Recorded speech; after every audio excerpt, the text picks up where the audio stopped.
I'd like to officially call to order this meeting in the Park and Downtown Improvement Corporation, and I've asked Ms. Hillary Heisel to lead us in our invocation. Everybody would stand, please. Lord, we just come to you today, grateful for the city and all the people that are pouring out their talents to make our city better.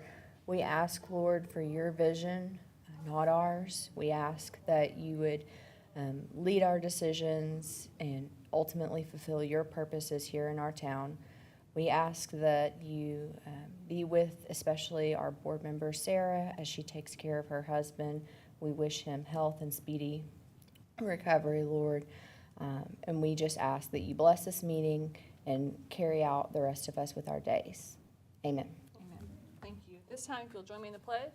I pledge allegiance to the flag of the United States of America and to the republic for which it stands, one nation, under God, indivisible, with liberty and justice for all. Honor the Texas flag. I pledge allegiance to thee, Texas, one state, under God, one and indivisible. Thank you. This time I'll ask our board to review the minutes from our previous meeting. Once they've had a chance to do so, I'll entertain a motion to approve.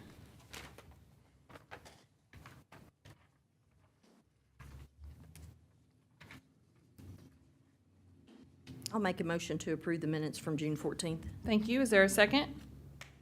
Second. Thank you. All those in favor signify by saying aye. Aye. Opposed, same sign. Up next, we have the financial report, and for that, I'll call on Raylan. Good morning. I do believe that this is the same financial report that you saw last month. We have not had any expenditures in the past 30 days, so if you have any questions, I'd be glad to answer those.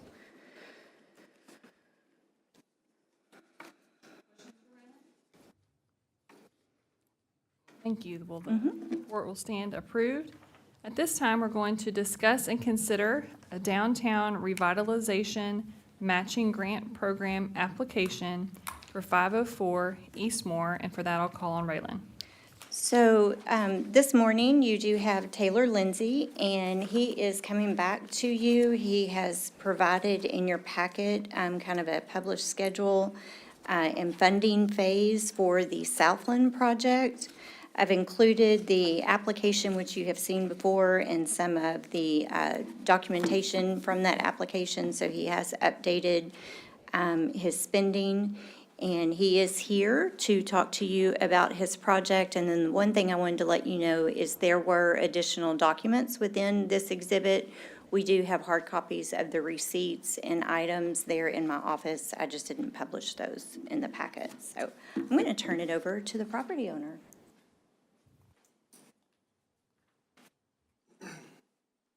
Good morning. Hope y'all are doing well. Well, you guys have all the documents that we have for the building right now and what we hope to do. If you guys have any questions on the time of the schedule or any amounts or anything like that, please let me know.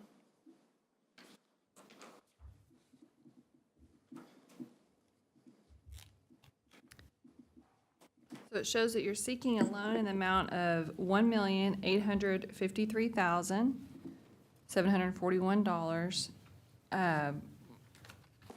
Remind us what phase that gets you to. Yeah, so that should be completion. The only things that it wouldn't touch would be that, what we had talked about before, about a second phase of doing the basement, doing like some type of speakeasy or something like that in the basement. So this gets the mezzanine floor and the main floor, front offices, and all of our, it gets all of that ready for AC, electrical, plumbing, windows. It also addresses the egress. That's one of the Yeah, biggest egress. issues that this building has for being able to actually have an egress. So part of the front Moore Street basement, there's two spots that it'll also address in the basement at the front. Plus, it will provide an egress hall and an egress exit out the southwest corner. So a question I had is, even within phase one, is there a possibility to phase that? Meaning, can the building operate without the mezzanine? Can the building operate in cash flow with, two of the permanent space, or one of the permanent spaces? Like, is there some opportunity, in case we have to say, we don't have this in the budget, is there an opportunity for a smaller scale phase one? What would that look like? So, great question. I think that's gonna come down to the fire marshal as well. So part of this is with the operable elevator, the stairs and everything, and then two, then we have to run numbers to make sure that it actually works. So what we've done is we've run the numbers, and I think that you guys have that in the pro forma as far as the amount of vendors that would be coming to the space. And so we've got, there's like 17 or 18 vendors, plus lounge, cafe area, hangout, that's up on that mezzanine space. So let's say if we didn't do that, then then I think the other piece of it too is like, okay, at what point is it the biggest bang for our buck? Where if we take that offline, how much do we actually take off the construction portion? And then does that help us, continue to keep moving forward? And if we look at this predominantly, the big chunk of the funds are coming from some of your MEP pieces, which those will need restructuring for part of the roof, curb, like rooftop units. Those will all go into the individual permanent tenant pieces. So the good thing on this is that the main floor and the basement floor at the north side, there on Moore Street side, those will actually have permanent tenants. And then the only thing that we would be losing if we took out the mezzanine would be the 17 or 18 vendors. But we also have at the same time is like, how much does it cost to redo the mezzanine versus everything else? So I think part of the understanding it too is help us help you, help us walk through where if you said, hey, okay, we need phases of funding, we can provide phases of funding to us, understanding how much that might be, so that we can be like, all right, we can carve out certain areas of this construction. So it is a projective and a collective timeline. That way we're doing the work and we're not maybe having to go back and redo work to shut things offline. And so then we have no revenue coming on when we shut things offline to then redo additional things. I don't know if that makes sense at all. It's like, I follow you. okay.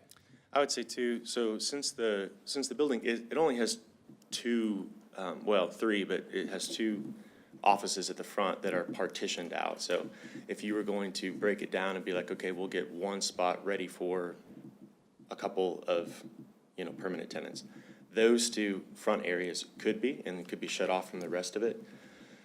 But the rest of that 15, it's probably still like 20,000 square feet. Those two levels are all completely open. So as far as like windows getting put in, doors getting put in, the electrical run to those things, it's all gonna be, even the plumbing that accesses the bathrooms, it kind of all affects it. Like if you were gonna split out the mezzanine, the only work that wouldn't affect the main floor and the mezzanine at the same time is the flooring on the mezzanine level. But the windows, the doors, all that is gonna affect the mezzanine anyway. So, it would be kind of those two offices at the front if you were legitimately gonna try and only do one portion of the building. Because we would need to do, like, we could avoid doing railing, any stair work to the mezzanine. The elevator would have to work regardless. We would have to do all the fire sprinkler work. That's gonna be a given. You have to do all your mechanics. Correct. Just like building a house. Correct. So like if we took it in an analogy of the house, you could say some of the finishes don't get done. Yeah. In these two bedrooms, but everything else has to be functional from a weather tight standpoint and then a fire sprinkler standpoint and egress. I heard you say pro forma. Is there like a cash flow pro forma in here? There I was- submitted it, It- yeah. We had submitted it in the previous meeting. I don't know Yeah, if we resubmitted it or basically not. shows the breakdown of, for vendors, like permanent and weekend vendors. So permanent tenants and then weekend vendors, and then we broke it down whether if we do 2 weekends a month or 3 weekends a month, just showing the cash flow that's going through. So yeah, that was a packet that was sent. The first time. It's been like two months Yeah, ago. I think so. Raylan or Peyton or somebody, I think, if we're gonna look at making a decision today, that's something we probably need to revisit. So I have just a few suggestions. Just simply how we have done larger loans in the past. Whenever we're looking at building phases and can we break this down into additional phases?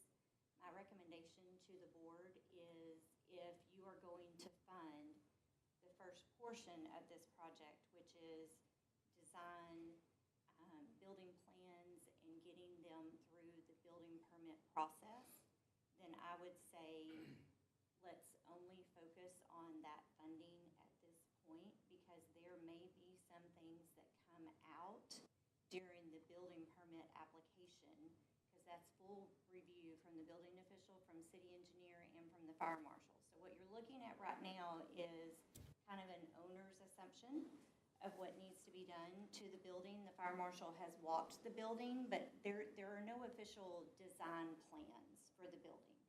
And so when you look at the breakdown of their financials and the requests that they're asking for, kind of like what we did with BMC, if you're going to support the design and building permit process, then I would suggest setting a limit of reimbursement for that portion because I have a feeling that there would be a new phasing and new construction costs that would come in after the building permit is ready to be issued. I just don't want to overcommit or undercommit to the property owner until you've gone through the entire building permit process, in case there are things that need to be considered. Like I said, building official and fire marshal have walked through the building, but there's a big difference between a walkthrough and reviewing the actual building plans. So that would kind of be and once you go into the actual construction and okay, now we have the building permit and we're ready, then we'll make sure that we've got everything together for you. So that was just gonna be my only suggestion to the board. Raylan, while I've got you, so I'm looking just 100,000 just in permits. Are there any partnership opportunities for this board with other entities to split that? Is that something that the city could at least partially absorb? What can we do I to? don't know what they have for the line item. The building permit itself is only going to be $1, so there is no building permit fee. So really the only fees that will be incurred, we can definitely look at, water taps. I can make sure, some of those internal fees are looked at. But I think to get them started, if the funding was available for their plan development. To draw the plans. And then from there, we'll get a breakdown of what those fees are gonna be for the city. And the city will work with the building owner on those city-specific fees, for sure. So do you have an idea what the cost to be to draw the MEP plans and the sewer plan and all of that? Yeah, I think we, It's not itemized. if you go back.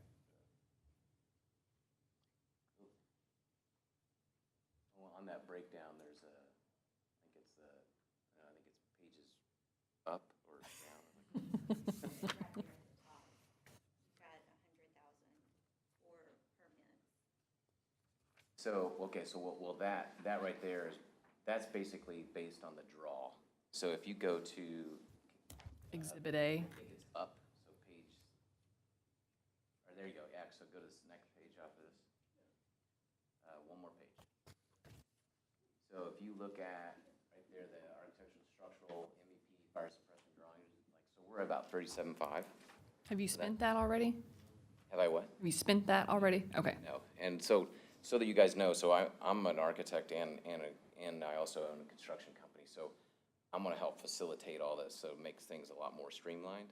So then I'll have drafters, I also have the MEP crew that will actually do the drawings work. So I've already consulted with them.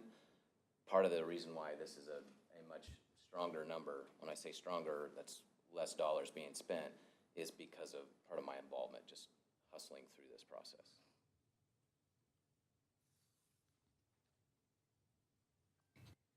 So would 37,500, That'll just get like, hey, okay, we got some drawings and we're ready, but it's not getting like coordination with city, like all of that. So that what you saw before with the 100,000, that was basically a number talking about this line item that's here for the design, plus like getting on site, mobilizing a few things. It also included like getting demo started. So it was like it went through like all the just red tape with permits and everything else, plus getting a site ready position. That's what that first number was. so where my head is at is kind of, to me, the next conservative step is you get the plans and you have this roundtable meeting with the city, and the city looks over everything you've done, and what very often happens is they say, no, it doesn't cost 1.8 million to do this. Yeah. It costs more. And so before demo, before I would think any of this other work, I think that's post-city permitting. And I know permits have a timeline, so I don't know if that's the right, I need some help from Chris or Raylan on that, but my thought is before, like, we need to know the final number, this isn't the final number, Yeah. before we vote on how to possibly structure a loan. Right, so, once they get their building plans ready, what we'll do is we'll have an internal DRC with the property owner, which is our development review committee.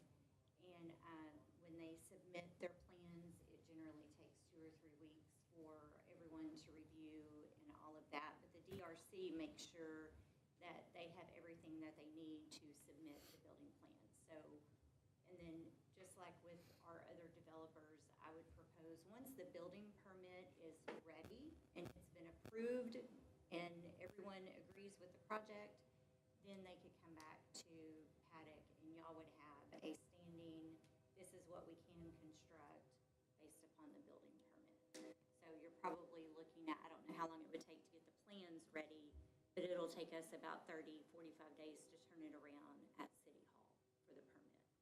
Okay.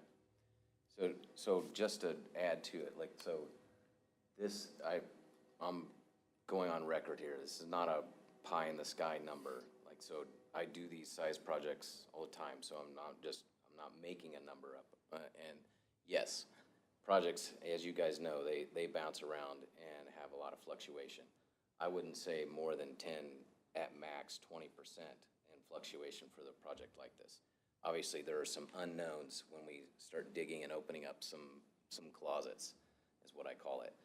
But so a moment of that, of understanding those dollars. 2, yes, we could do this in about 1 to 2 months, getting all the drawings and everything ready. The challenge that I think that we're looking at is, I want to make sure that before we go and invest all of this, and then I know there's a thought coming through is like, hey, we want to have one financial source, which does make it convenient. For us, it's like there's a momentum going, and then he's got a momentum with all of his clientele. So there's 40 plus vendors that are very excited about, hey, we want to lock in and sign some sort of preliminary MOU with you to know that we've got a spot in this upcoming facility.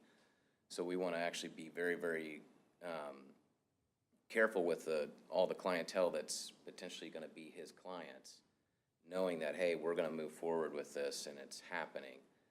But I also want to make sure that we get to a point where it's like we've put all this effort in. It's like, is there a partnership with you guys? We want to make sure that that's a thing. Thoughts from the board?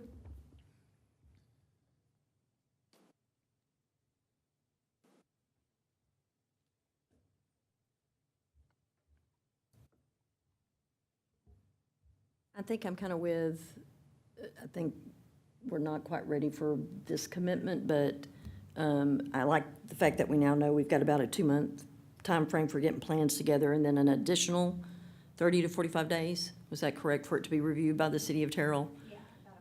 And then at that point is usually when we can move more into the hardcore for sure, because, I mean, as y'all know, several of the buildings that things have been touched, once they got in there, there were more things that needed to be touched. So you just never know with unfortunately, the age, and our buildings are wonderful, but they have some age issues.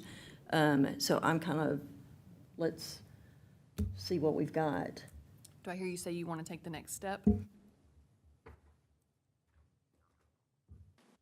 see. Go ahead, Riley. So this is really more my comments are really more for the board than they are for you. I love what y'all are doing. Everything I'm about to say would be true regardless of who we were talking about applying it to. I am very nervous about, at this point in our process, opening a new loan. If the other one was in repayment, that would be different for me.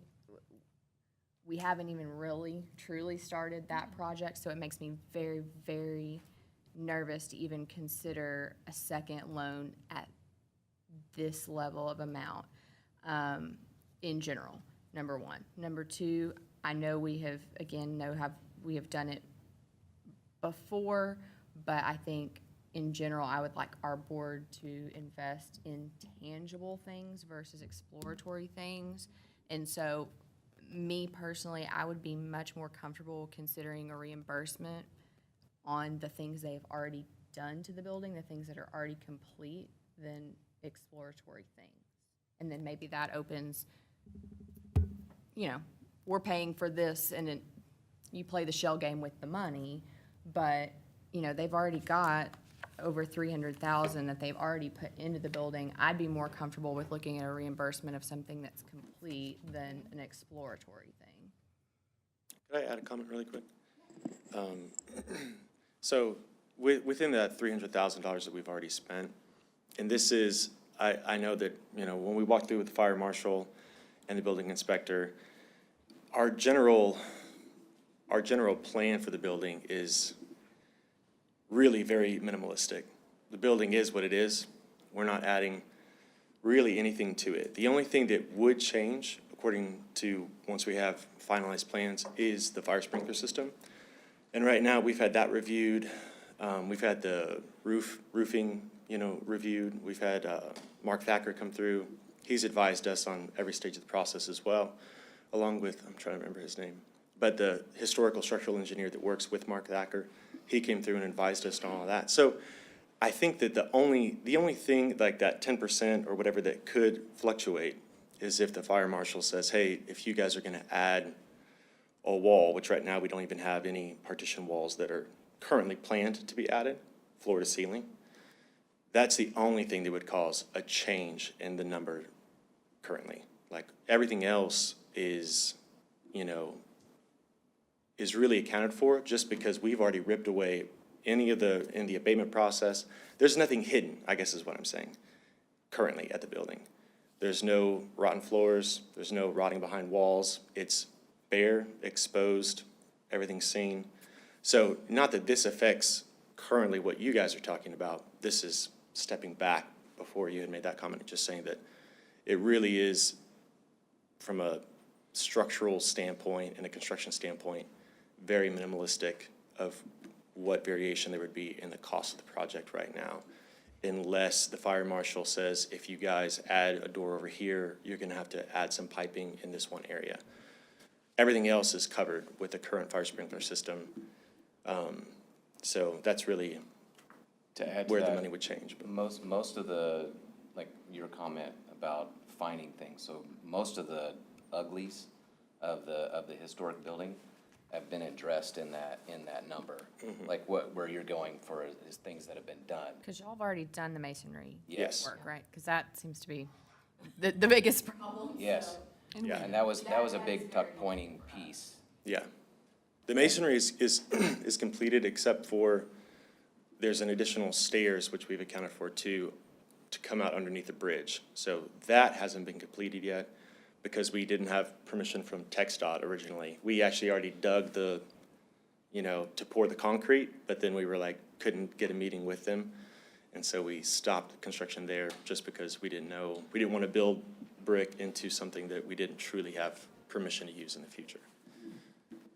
Everything else is completed. But that makes sense on your point, Hillary, for pieces that have been done. Yes, those are some major pieces that have been done to secure the building. So even if the building had to sit for a moment of time, it's not like it's, hey, we need to do this right now, because the longer it waits, the more it's deteriorating. So we've taken care of some of those really big items of securing its perimeter, minus the windows, and so part of that is one, temperature climate control, and then two, vandalism moment. And so that's just part of those pieces. Yeah. But the big one is the structure perimeter of all the tuck pointing and the masonry work.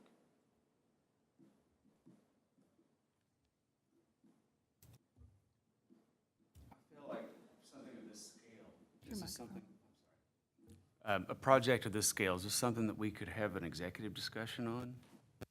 Executive session, just to discuss the details of? I mean, I think we're gonna, when we talk about capital planning in a minute, we're gonna have to see if we can afford this. That's what I mean, okay, Yeah. okay.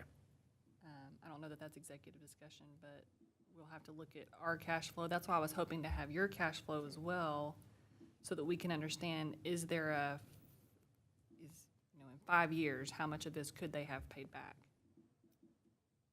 So the other piece that, speaking back to, are there some things that they have already put into this building that you can look at reimbursing?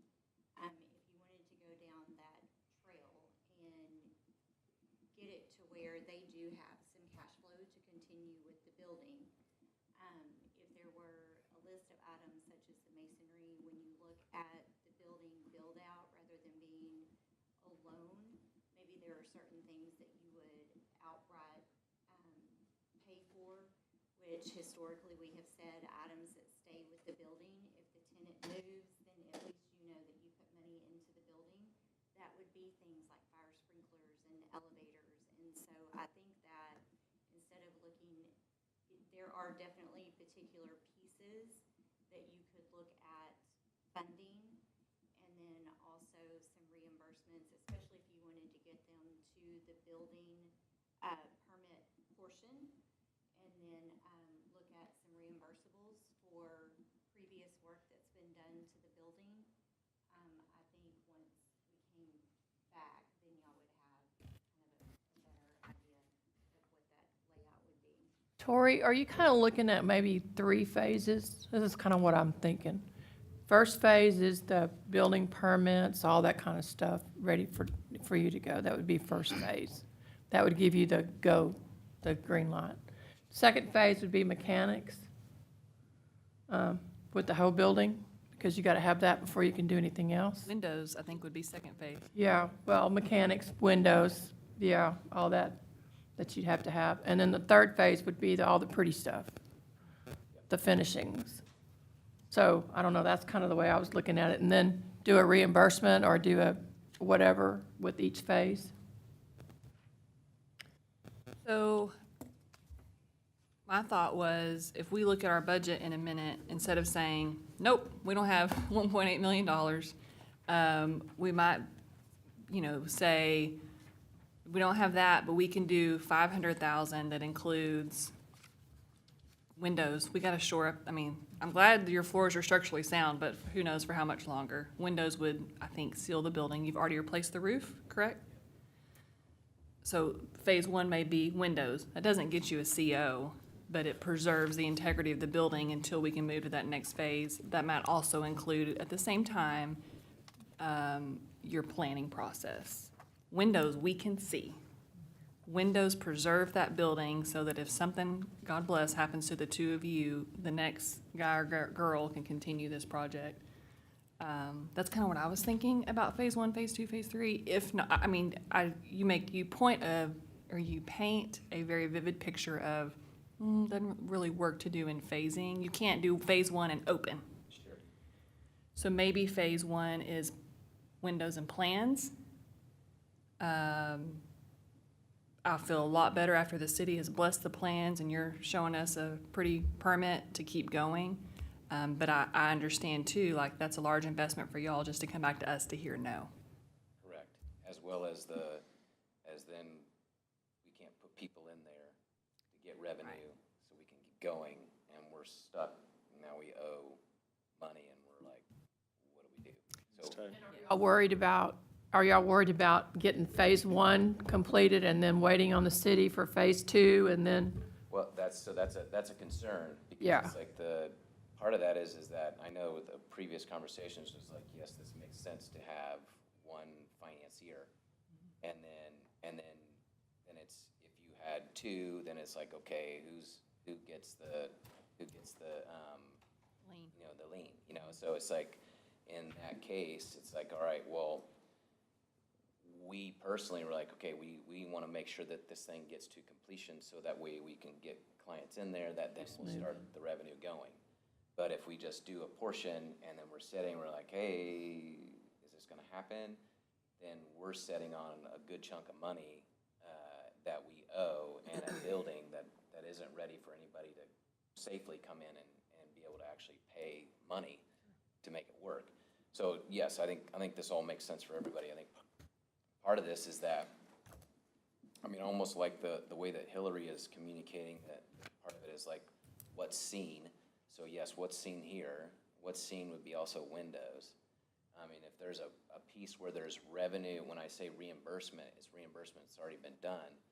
Part of that reimbursement will help inch along a few things. We just don't want to continue to leverage so many dollars and be in a position where it's like, well, we're not sure. And then we're trying to be a single partnership without a third party, then that's where it gets a little tricky. Does that make sense? It does. So go- out of curiosity, because I know y'all had already started and done a lot of the work before you even came to us, what was your plans prior to that if the paddock board was not involved? Because obviously you'd already made that commitment. You had started the project. I'm assuming you had looked at other avenues for either funding or whatever. So what were the plans there? Originally, when we bought the building, and, I mean, I had actually already paid for the inspection for asbestos before I even bought the building. The previous owner owned it, and I was wanting to buy it, and he had to sell it at the time, and I was like, man. So maybe there's a little bit of naivety, yeah, I was like, how do I say it? Because I wanted it, and I was like, okay, I'm just gonna go ahead and start putting money into it. And that's kind of how the process has gone on since then. Having to replace the roof, that just happened. That was a natural, windstorm that ripped it open. So we've been spending money, kind of hoping and being like, this is gonna be a thing, and we'll just keep going. I think that momentum is really important for me. And in other areas of my life, I've seen where it's really easy to disengage momentum or to lose momentum, and it's really hard to keep it moving. And so we've just been trying to keep it moving and hopefully get a point where we can actually get it rolling downhill, because we've been kind of pushing it uphill. So that's really has been, I've never tried to access funding of this sort, of this type. I've done other business funding, but not like this. And so I've just been doing it, hoping that we can figure something out. So a traditional construction commercial loan would be our next available option. And to Yeah. answer part of your question from a conceptual standpoint, it was still get this building to a position where it becomes a kind of a hub for businesses and things that are moving and coming through. And how exactly that looked, we didn't quite understand that. It's getting more clear now, where it's like, look, this is a great way for new businesses to come in and try out the city. People are coming and seeing what they're producing and making. And then they get to a point where it's like they have that opportunity to make the choices, like, okay, I want to go to the next level. I either want to maybe to try to rent a full-size space permanently in your building, or I want to move down the street and take one of these spaces. And part of how we started seeing that was that, okay, if we could be an incubator for these small businesses to at least get their foot in the door, to start the revenue going and figuring out their clientele and staying locally is like, okay, hey, I can just move down the street. Because I think they were really overwhelmed, the amount of feedback they got with all the vendors were like, yes, we wanna come here to Terrell. There's tons of them that want to go from Canton to here. And there's a few others that are out of town that are wanting, that they live in Terrell or they're close to Terrell, and it's like, this would be great. So I think there's a lot of them that are seeing the potential and momentum that's happening within the downtown Terrell area. And that's where, like, all of a sudden it's like, okay, this is making sense, whereas like we can be an incubator for some of those that don't have the money up front for the big brick and mortar, but they can figure out their business structure and get things moving to where then they feel comfortable and they get enough finances to be able to make even bigger steps. And then new vendors come in. And so that's part of what that vision started really just looking like. I'd like to add 2 comments too. One's a practical one.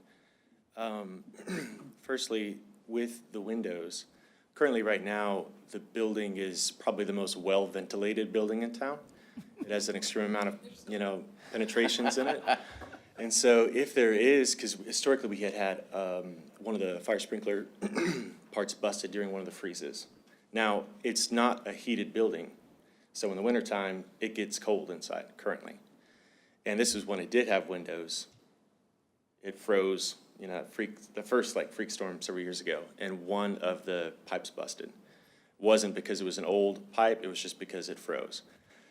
And so there was a lot of water that the basement filled up with water, and we had to, do the abatement and all that because of that. So when we pulled out the windows, that was really, the reason the building is still there is because the windows are gone. Because the building was able to ventilate, didn't get any mold or anything like that. So looking forward, I'm like, if we did go in and just do the windows, and we don't have AC, and we don't have heating, there's a liability at risk unless we go ahead and open up all the doors and have some other emergency plan for if there is ever a plumbing leak or it has a full basement. So there is moisture that could be coming up from the ground. I don't know what all, whatever, just humidity is what I'm referring to. And if there's not a way for the building to be ventilated or have AC and heating, then we're actually kind of putting it at risk for that interim of when the windows come in and then we get AC, which. Windows are static, they don't open. Yes. Correct. Yeah, currently, the current design is that they're solid and they can't be opened. Doors open, we'd have another liability, intruders. So yeah, so putting that together, AC and windows would be basically a package piece where we'd have to be able to ventilate the building if we get the perimeter type. You'd also have electrical to do the AC. Exactly.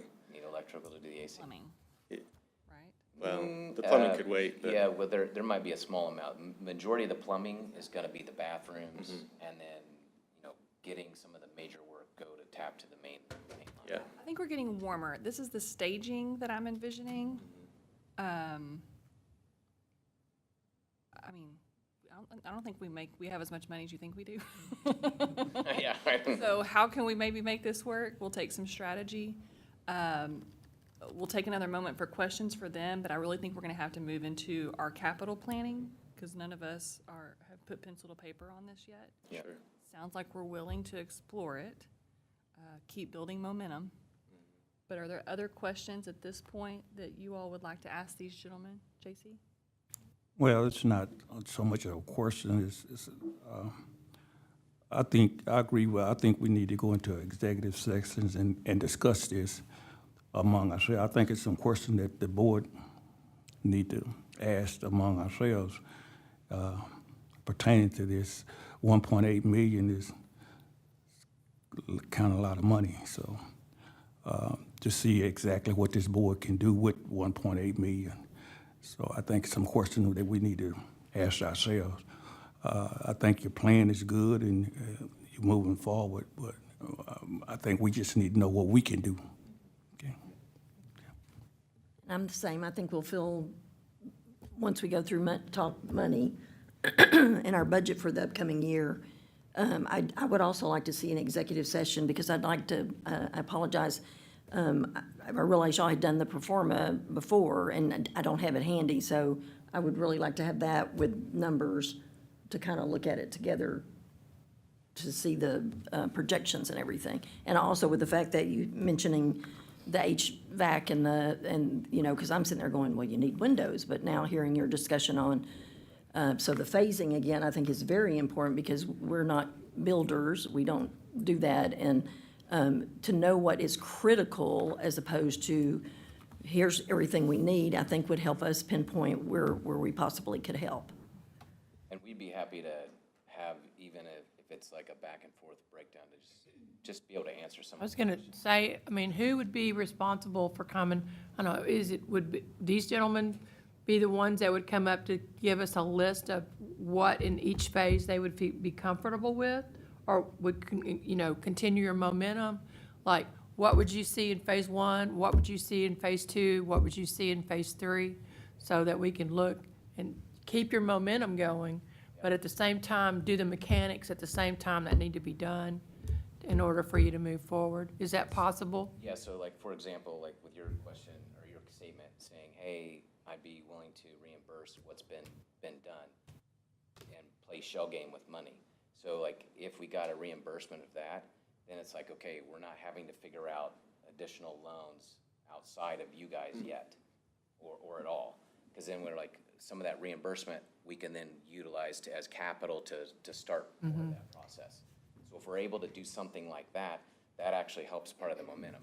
Because otherwise, at this point, it's like, okay, we're now gonna take another risk. If it's not with you guys, we'll take another risk with a financier partner to just continue to keep going.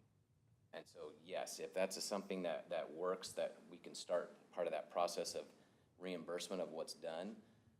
We've already spent that money, and so then money coming from a reimbursement can be a cash flow for us to keep moving forward. Yes, that could actually help a lot. Okay.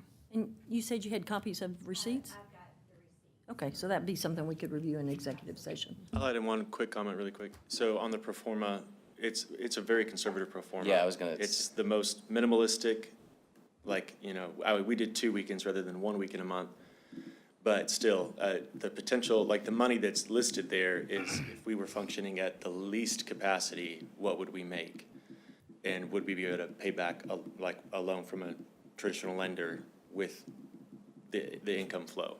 We don't account for any specific events or weddings or any of those type of things, where on the weekends that don't have the farmer's market functioning, there's like actually more money that could be made if you look at both comparatively on the weekends that there's not a farmer's market. But we didn't put any of that in there, because we wanted it to be able to work with just tenants and just the farmer's market, and then leave that potential for those other weekends is a big open space, what it could do on its own. Part of that So- breakdown was literally for actual live feedback, actual live companies already communicating that, yes, I want a spot, I want this place.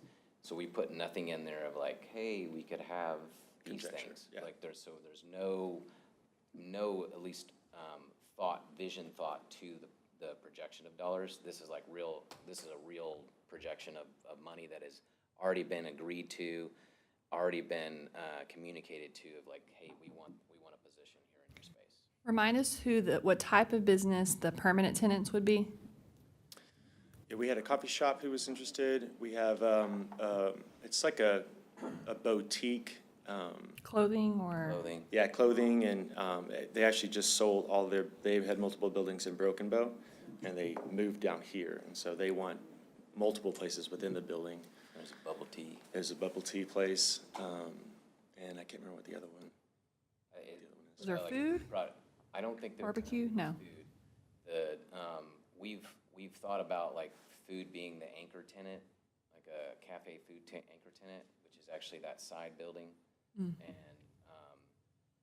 because part of the dynamics of where it's like we want to make sure that everybody works together and builds off each other.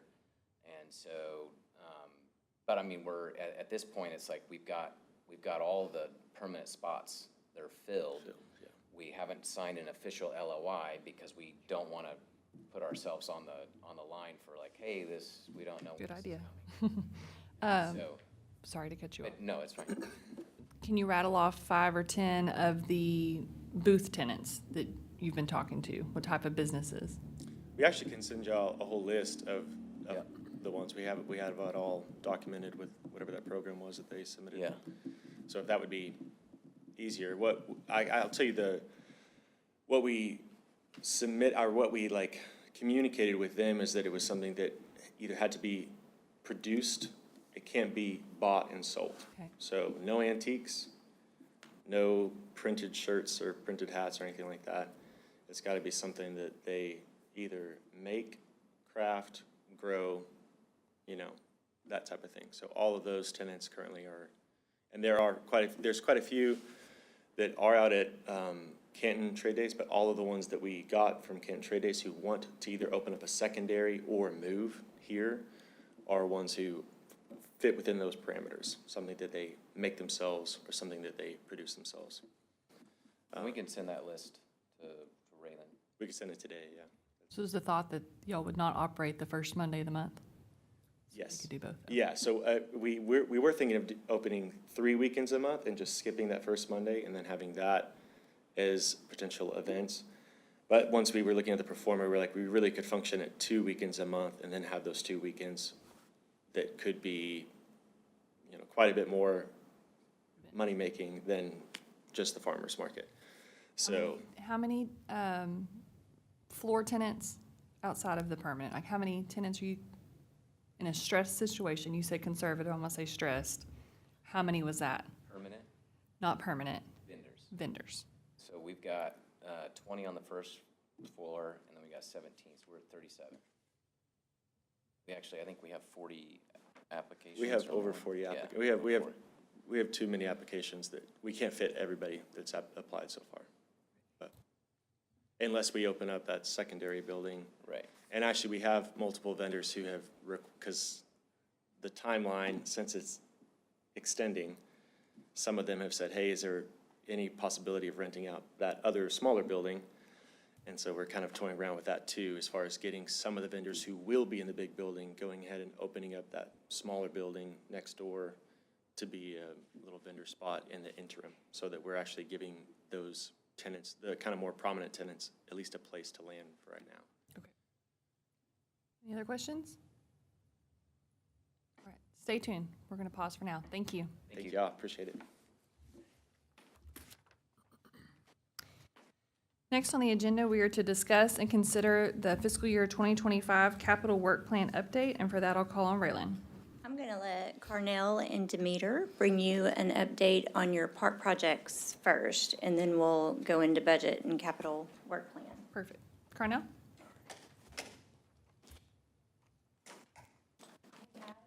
Good morning, everyone. Morning. How are you guys doing? Good. So first, we'll start with our FY25 project request. This is what we presented to the park board before coming to you guys. And you go to the next slide. The first thing we have is our park signs. We showed you a previous design of what was considered a couple years ago, brought it back. And this is just one of the examples of what you may go forward with. If you guys have any other ideas, please let us know. JC, this has been a dream of yours. Do you have any feedback on the signage?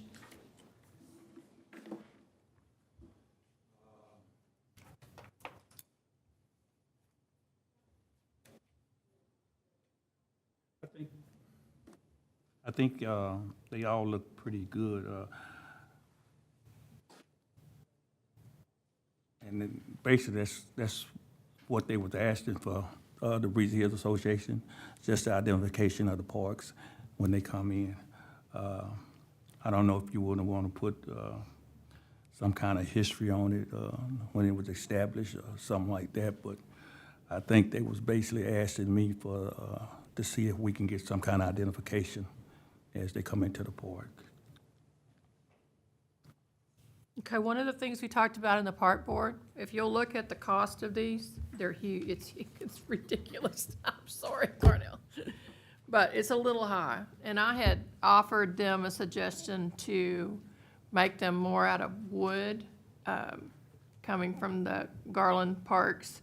We made our signs out of, they lasted a long time, and they were 4x4 cedar posts, and with you can use, help me with the terms. Slotted on the post where you put your wood in, slotted, and then you can go with a router and go in there and route out the name of the park and whatever information that JC's talking about, you can just route it out and then paint inside the routing black. It comes in a lot cheaper than something like this, and it's actually something that they could do in-house, even if they did it on off-season. I know that summertime is hard for y'all because you don't have that, 4 guys trying to take care of all this stuff during the growing season. I understand that. But it could be an off-season project. But it would come in a lot cheaper than, and the setup might be a little bit more when you're trying to get the setup inside your shop. But it would come in a lot cheaper per sign. You're talking about this. Something like that, yeah. Basic. And you can, you can design your wood to have a, you can design your wood background to be whatever you want it to be and then fix it from that. But that was my suggestion at the park board. What do you think the cost of that would be? I couldn't tell you, but it's not gonna be $9,000. Is this 9,000 per sign? Yes. Yes, ma'am. Well, or 4,400 per sign, right? You got one bid at Yes, 4,400? That'd be and for they all of use them, but- HDPE for their material rather than the powder coated steel and Okay. the other And that's only kind of 10 by 4. metal material. And yeah, that's an 8x4 sign, so 4 feet tall, 8 foot wide. Bigger than that podium. So what type of material is this, Cornell? The For the HDPE. 9,000? Oh, for the 9,000, that's kind of aluminum sign with the powder coated steel posts, and that was just one of the examples that suggested using since it's weather resistant material, low maintenance. HDPE, is that plastic? Yes, HDPE is, High density polyethylene. yes, ma'am. So let's don't focus on the 9,000, let's focus on the low bid of 4,400. That gets us a plastic sign, but heavy duty plastic Yes, sign. yes, ma'am. Powder coated steel posts that won't have to be repainted. Mounting hardware, and they don't charge for installation. They do the installation, or does your team have to do the installation? Either our team has to do the installation, or we have to have somebody, a third party to do the installation. So when that says NA, that just means you're not gonna do it. Yes, ma'am. That's exactly what that means. Additional expense Yes, ma'am. on those NAs. Okay. So that 9,000 just went up. So Or 9,000, no, not the 9,000. Well, yeah, for wood product signs, that Y'all quit 9,000, looking at that one. I don't know. Look at the 4,400. Sign Express charges $1,000 per sign to install. That's still a lot. No, that's, $4,000 a sign.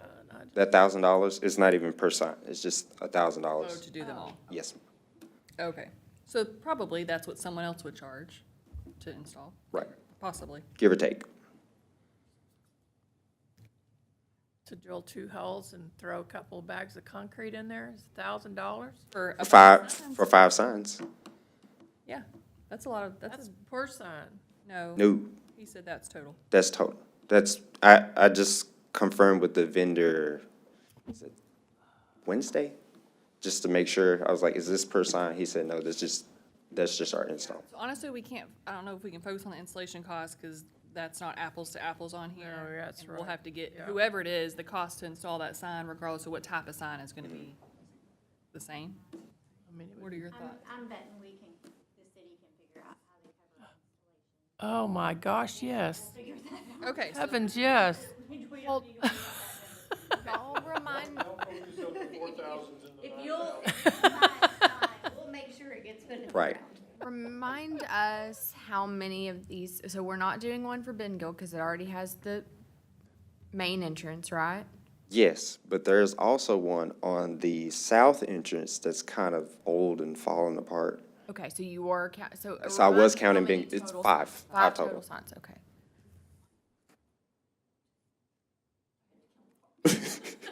By the pool? Is that where by the pool? Yes, it's closer by the pool entrance. The old wooden sign that says Bengal Park. At the triangle. Yes, it's close by the Armory, yes, ma'am.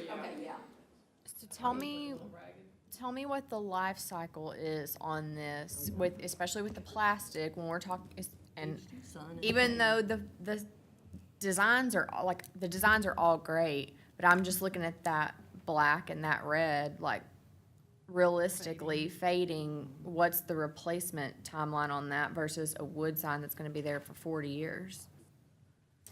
I would have to get back to my, with my team on that portion. Did you request any for wooden signs at all? Did you get any bids for those? I did, well, I requested for them, and you can see a lot of blank areas, and I tried to get different outcomes, and then the lady from Wood Product Signs is like, well, you know, we can give you wood signs, but they're not gonna last as long as the aluminum signs. That's from what she told me, so I was just like, all right, just give me the most durable material you guys got, so she sent aluminum. Really? Okay. Yeah, gunshot in there. Ruins it, you know? So their website says these HDPE plastic are completely maintenance-free. The, From Bright Idea Signs? yes. Yes, ma'am. From Bright Ideas Shops, and they are vivid colors. And it doesn't look as if it would fade. Might be some thought given if it's opportunity to put some in the shade, but Well, and that might be a thought as to what color we pick, too. Yeah. And placement, yeah. so.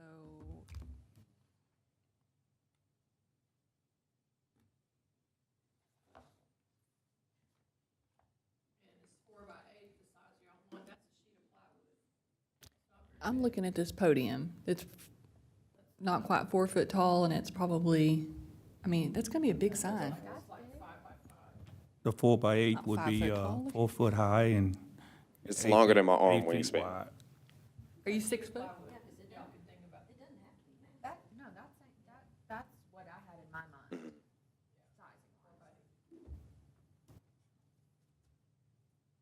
Mary, I'm gonna steal your comment, but I am gonna give you credit for it. I was just gonna bring that Because up. I completely agree with her. The only design comment that I would have, which I'm stealing from Mary, is to not put the Terrell America logo on them, because Okay. if the city does rebrand, then that's like the replacement of that. I think everybody knows they're in Terrell. Let's just put the park name on it. But other than that, I think they look great. I did kind of like what JC said something about. I noticed that on those it has the established, I'm assuming that's the City of Terrell established date, but it might not be bad to have the Park established date of the actual park on there as well. And to, That was the Let's see if we can come up with the date. well, and to JC's point, separate and apart from this, I would be supportive of some kind of, not historical marker in terms of like a state-issued one, but a Terrell historical marker, some kind of sign we do independently for Breezy Hill with a write-up of the history of that park. So I don't think that necessarily has to be on the Breezy Hill sign. I think that's something we could put, on a pole next to it. Like a marquee sign? Yeah. But I think that that's a great idea for that park in particular. Would anyone like to propose a motion? Do you need a motion, or are you just looking for feedback? Either one. Either one. I can go for both. Okay. Which sign are we motioning on? The 4x8s, Bright Ideas, right? Is this for funding this year's budget, or are y'all looking for funding in I think we have money in this year's budget to do this But this is the- project. This is the Woods. Can this be purchased think they're looking at the 30th? high density Oh, before this year? Yes, ma'am. Okay. 4x8. So I want to make sure the park board is, I'm assuming, on designs, did y'all pick colors or give feedback on any of that? Or do y'all care to give feedback on the colors or anything? Or, I'm just asking because I want the park board represented. I don't know that they, Could we check with the, because I know Stallings has an association, correct? Yes, ma'am. And I know Breezy Hill has a association. I don't think Kings Creek does. No, I ma'am. think they just don't want anybody to use their park. they probably don't even want to sign.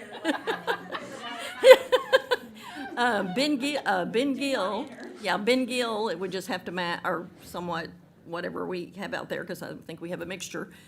Arlie White does association or no association? No, ma'am. Okay, so I would just say, let's please include Stallings and Breezy Hill for feedback on their color choices or something, because they've worked very, very hard, especially on Breezy Hill, very, very hard. They're the life and soul of that park, and we need to make sure we take into consideration what they say, without the city logo. Isn't the president of the park board also the president of the Breeze Union Foundation? Or did I make that up? Okay. Yes. No, Okay. that is So right. Yes, ma'am. for sure, let's include him in that design process. There's your feedback. I think that's all you're getting from us, but we support it. I don't hear anyone dissenting. We have the 25,000? You do.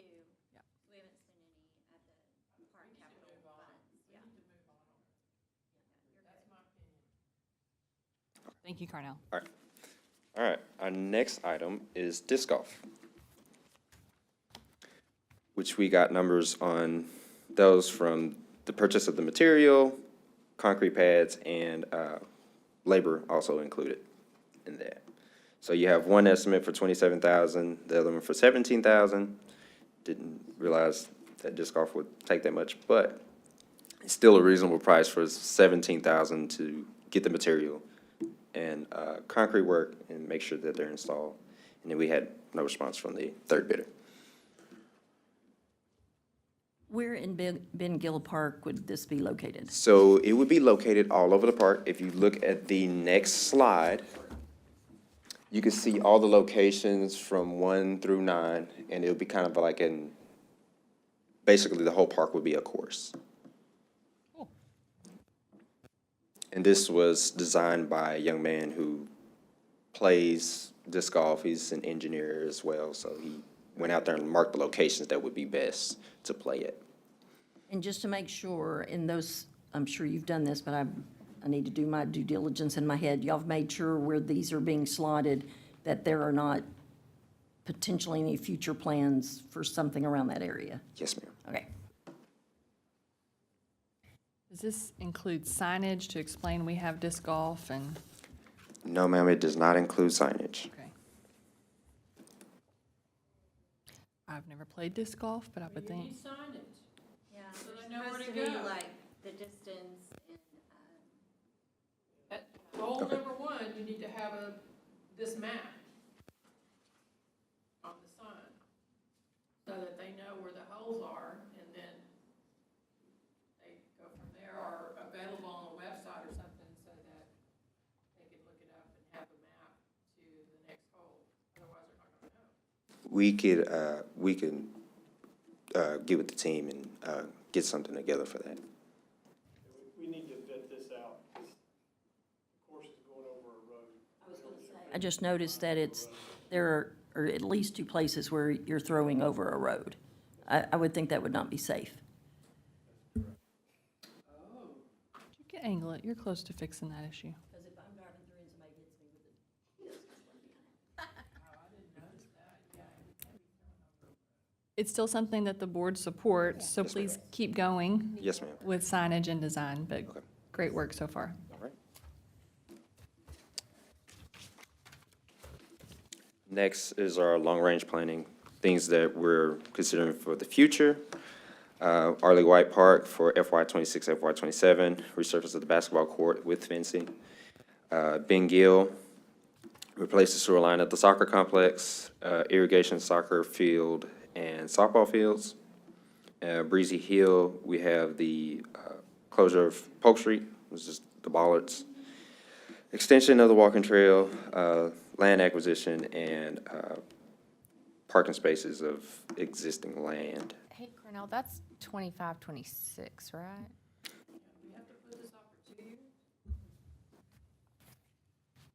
Right? We don't, Or am I wrong? Tell me if I'm wrong, it's fine. Starting this September, or, I'm So sorry, No, fiscal year it- 2026 would be starting next October, right? yes, ma'am. Okay, so what's the funding request for 25, 26? For 25, 26 would be the, Sport courts? well, disc golf and the, I thought closure of Polk Street was in 25, 26, am I wrong? So what y'all had mentioned at last month's meeting, looking at Breezy Hill, you're looking at a splash pad for Breezy Hill, and they talked about the need for the parking lot.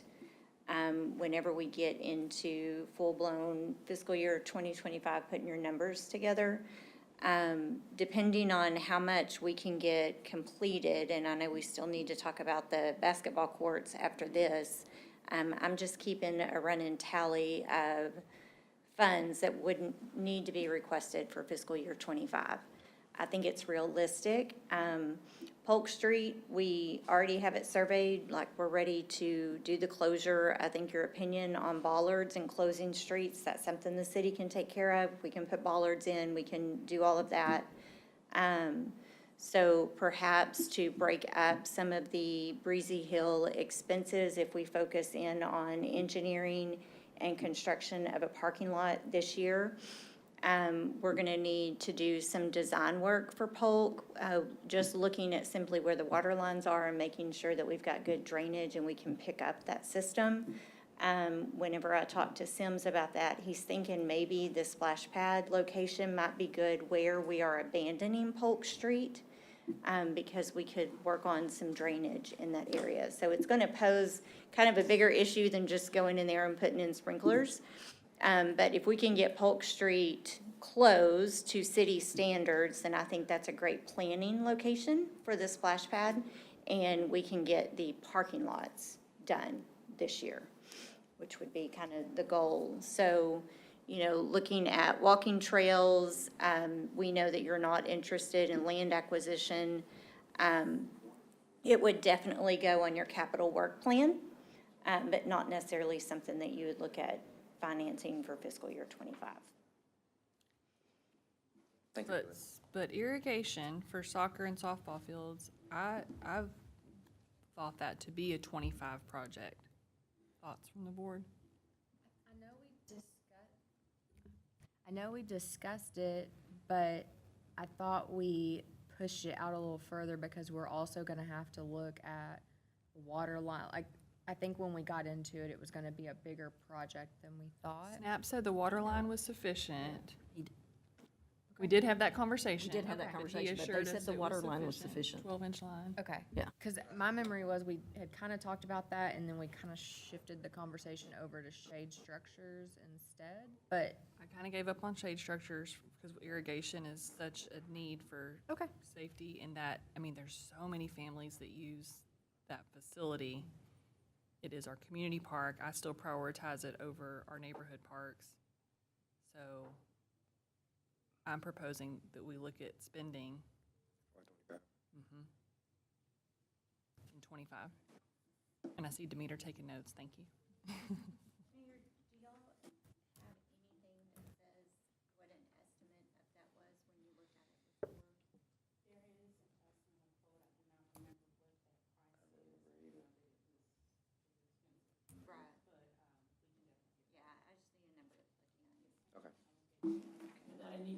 That needs to include maintenance.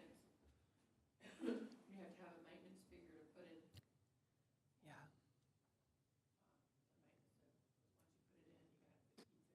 Yes, ma'am.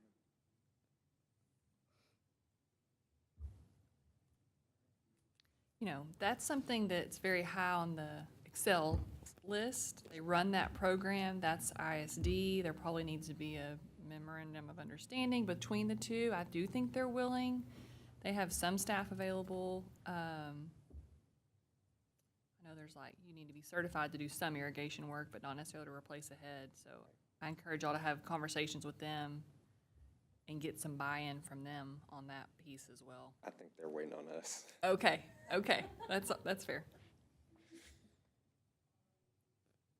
Okay, and then we're still thinking as we do our long-range planning, the Arlie White basketball court and fencing would be not this upcoming fiscal year, but the following. And that's an ask from the Parks Board. Parks Board is in agreement with that, Patty? I believe one of the previous members asked about it before you. On there. Yeah, it's on our park master plan as well. Oh, okay. Yes, ma'am. Perfect. That feels good.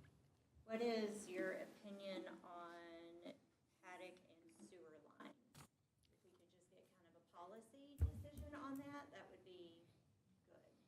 That seems like a city budget problem to me. I second that. Public Works. Just making sure we had some consensus. All right. Do you need any other feedback from us on these items, Carnell? No, ma'am. Okay. Now I will turn it over to Demeter for the FY24 projects. Thank you.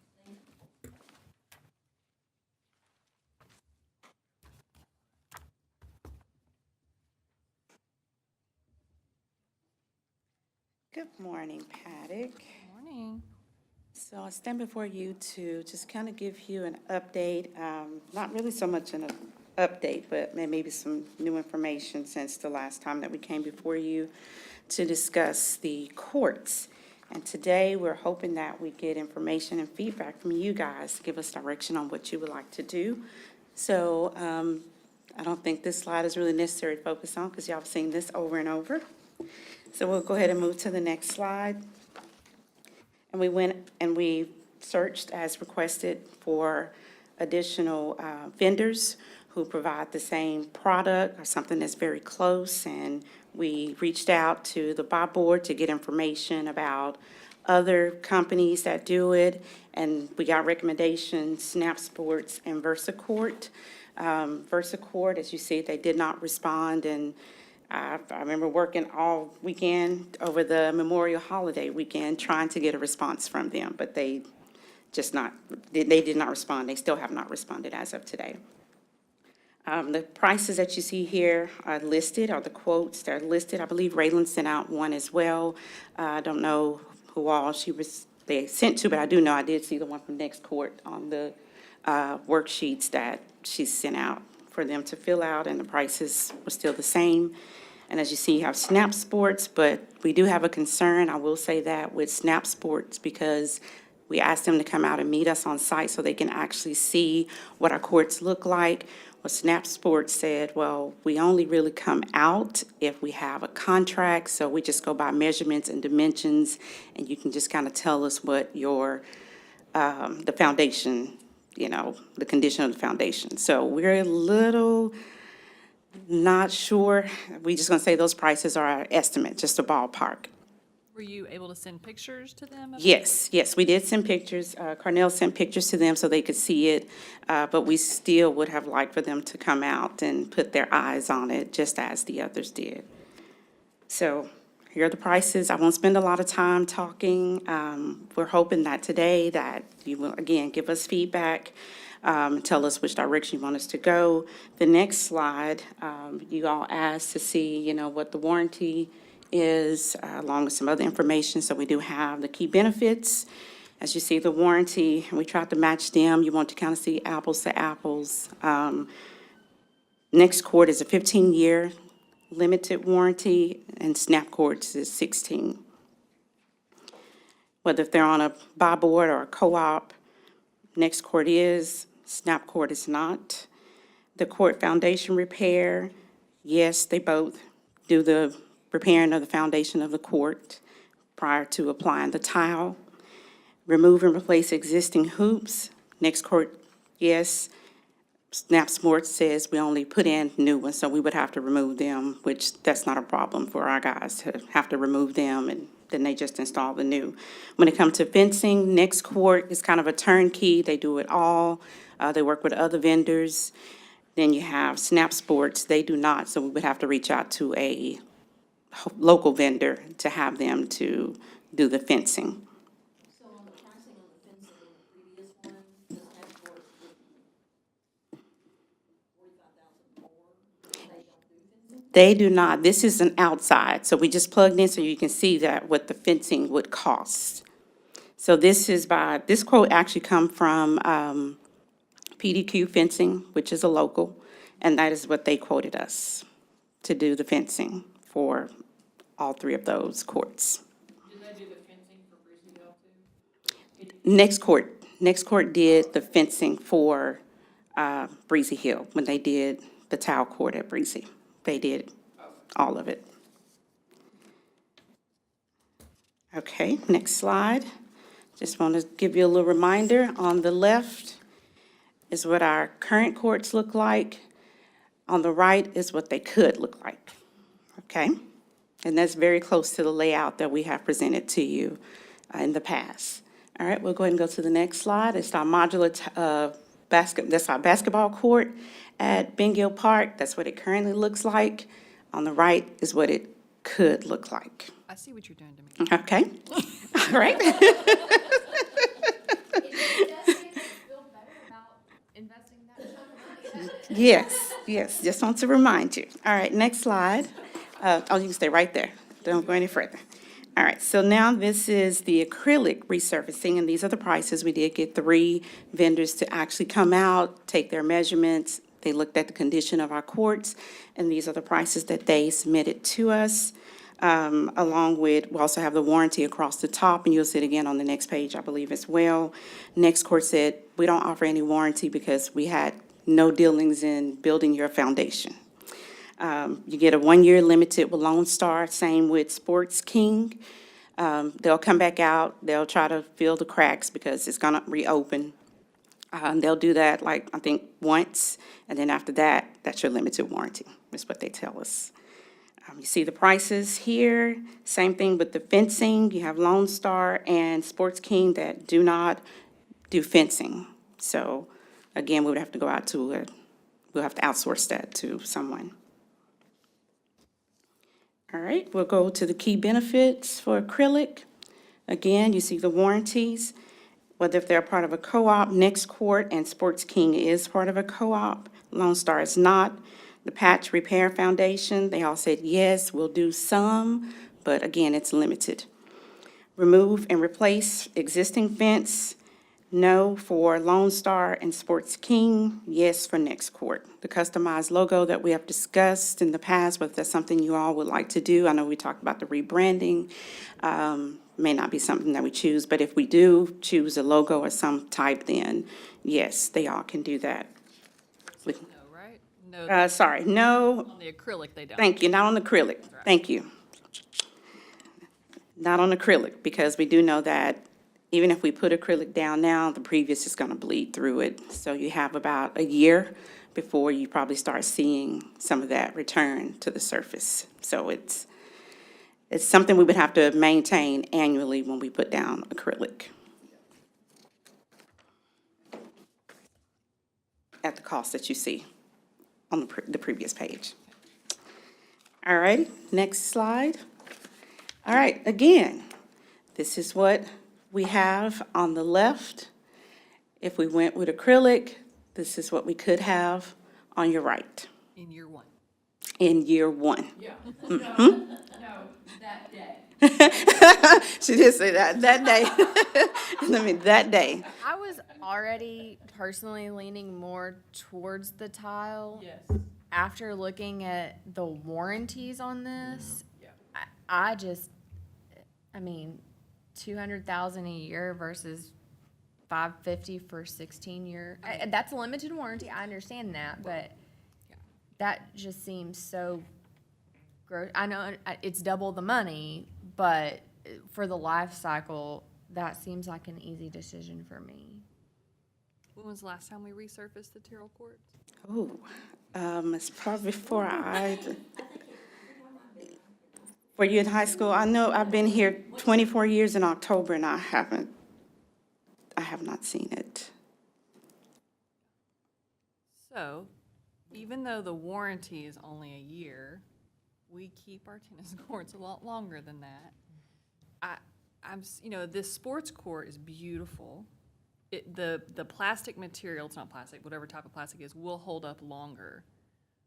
But under that court, there's movement, there's cracks. I don't know it's so new. Does anybody really understand what happens? I mean, I guess it looks the same. Your surface is going to look the same. Wasn't Glenn talking about putting putting a 1 or 2 inch overlay on top of the existing foundation? That was a recommendation to do that in order to preserve that foundation so that you don't have that issue with those current gaps that we have now, or cracks, opening up on the surface of it, so you wouldn't see that. So he did say that that was an option. And I'm not sure, you have to remind me what the park board recommended on that one. If that is something, I don't recall us taking a motion or moving or making a I don't think we recommendation or did. anything. We didn't vote on that particularly, but we did vote on the tile. Yeah. You preferred the top. Yeah. And these courts are used by the school district as well. I mean, the tennis courts and soon-to-be pickle courts, because it's an assumption that, or a fact that we found out that the schools do want to do a pickleball, whatever. They do the tennis, and they do pickleball. So the schools are going to be using these courts, the tennis and the pickleball courts, as well as the public. And then the basketball court is, of course, open to whoever and whenever. So our thoughts at the park board, and please correct me if I'm talking out of line, but first of all, this has been on the agenda for over a year, number one, and that kind of drives me nuts. But we voted on tile, and we voted on red tile, because it's Terrell, and the schools will be using these deals with some kind of logo on it. So that was our recommendation. The only question now that I have, and I don't know that I brought this up at the park board, the only question I have is when I drive through Ben Gill, there's kids, especially in the evenings, out on the tennis courts with their skateboards and their whatever. So I'm curious if that's going to be an issue with the tile. I don't want to put a kink in anything or stop any momentum here. But that was just a thought that I had. But maybe they will not do it if they have a whole different Type of surface. type of surface, and they'll have somewhere else to go. I'm just going to give feedback on the color. You don't see too many red tennis courts in the real world. Color on the courts makes a difference when you're in tournaments. Red is just not, You're it's, correct. yeah, Yes, so- I agree. Yeah, my thought was to keep the traditional coloring on the tennis courts, but maybe do like Terrell Tiger lettering on not on the court, but on the perimeters. Terrell has made a commitment to being as long as we can at one high school town. And so, I think that this is an important, it's not costing us anything extra to support our schools, and I think we need to do that in our branding and our design. I would rather see a Terrell Tiger head in the middle of the basketball court than a Terrell America logo myself. I think that that's an easy way for us to extend some goodwill. again, you wouldn't want something in the middle of a tennis court. Right, Right. yeah, Okay. the basketball court, we can be a little more ornate, the tennis courts, I think just traditional Terrell Tigers in the perimeter would look very clean, very nice. On the basketball court? No, on the tennis court, Oh, see, and I'm, like back, not on the court, back right. here, But but, the way I look at this is the city of Terrell Court. okay. If you put Terrell Tigers on there, they're gonna think it's the Terrell ISD court. But the school does use it. And they do, Yeah. but it's not and nothing against Terrell ISD, but this is funds coming out of totally City of Terrell. You can say Terrell, that applies to I mean, I'm all totally, the above. I'm totally great with Terrell. Kind of, enough generic that it doesn't look like, I mean, if the city wants to put some money toward, I mean, the school district wants to put some money towards this, put their name on there.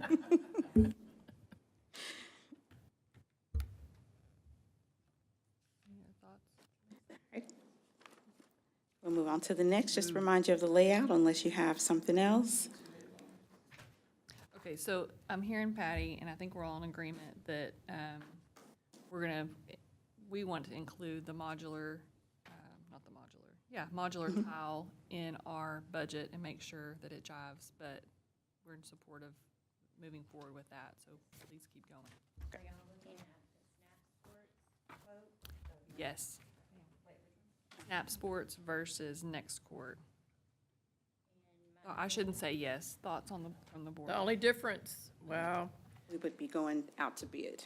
So it would not be Snap Sport, but we will go out to bid, and Snap Sport along with Next Court would have an opportunity to bid. And Versa Court would have an opportunity to bid? Yes, they will. Wake up. They will have an opportunity. We will make sure that they are aware of it.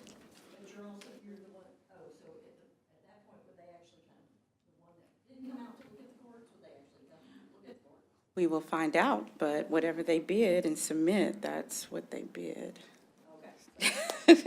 Everybody would have opportunity to bid the same thing. It would be, The language, but can't you, when you request your bid, make that part of the bidding process that they come out?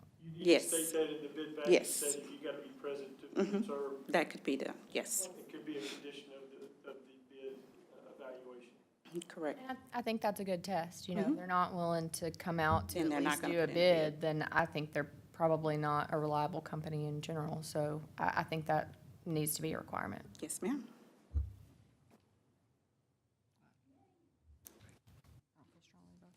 I don't. All right, all right, we'll be going out to bid. Did you have anything else, Raymond? All right, that's it. Thank you, Demeter. You're welcome, thank you.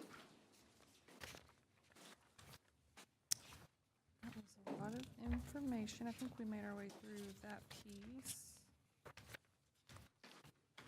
All right. At this point, we are going to discuss and consider I think we're still on the capital work plan. Sorry. Raylan's up. So my last visitor today, and we had mentioned this just for a few minutes during the last meeting, was the sports tourism package. And so Sharon is here to kind of explain to you what that is. This is simply something that could be worked into, if the paddock wanted to support a percentage of this study, it would be worked into just that downtown improvement line item, which is the standard 75,000. But I was gonna let Sharon kind of talk to you a little bit about what the chamber has learned and what this partnership might look like for future projects. And then I also have hard copies for y'all. Good morning, Sharon. Good morning. Good morning, good morning. It's Friday, isn't it?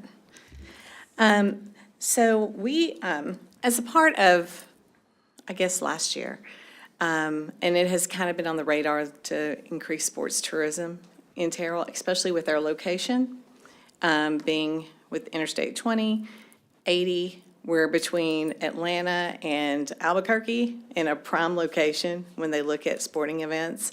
I myself have traveled all over the United States, so I know what kind of money comes in. It's a $46 billion industry, sports tourism. Youth sports right now, select sports, club sports is huge. And so sitting in a tourism class the other, 2 years ago, someone came in and talked to us about the economic impact on the city and what it can really bring to a city in tax dollars and economic impact. I was really taken aback, you know. There's a facility that this company has worked with, the sports facilities companies. And this facility is in Hoover, Alabama. It's the Hoover Met. It's a beautiful facility with indoor sports facilities as well as outdoor multi-purpose fields.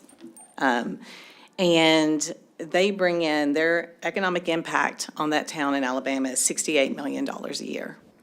Okay, and that's like with 56 hotel rooms, 56,000 hotel rooms at that same time.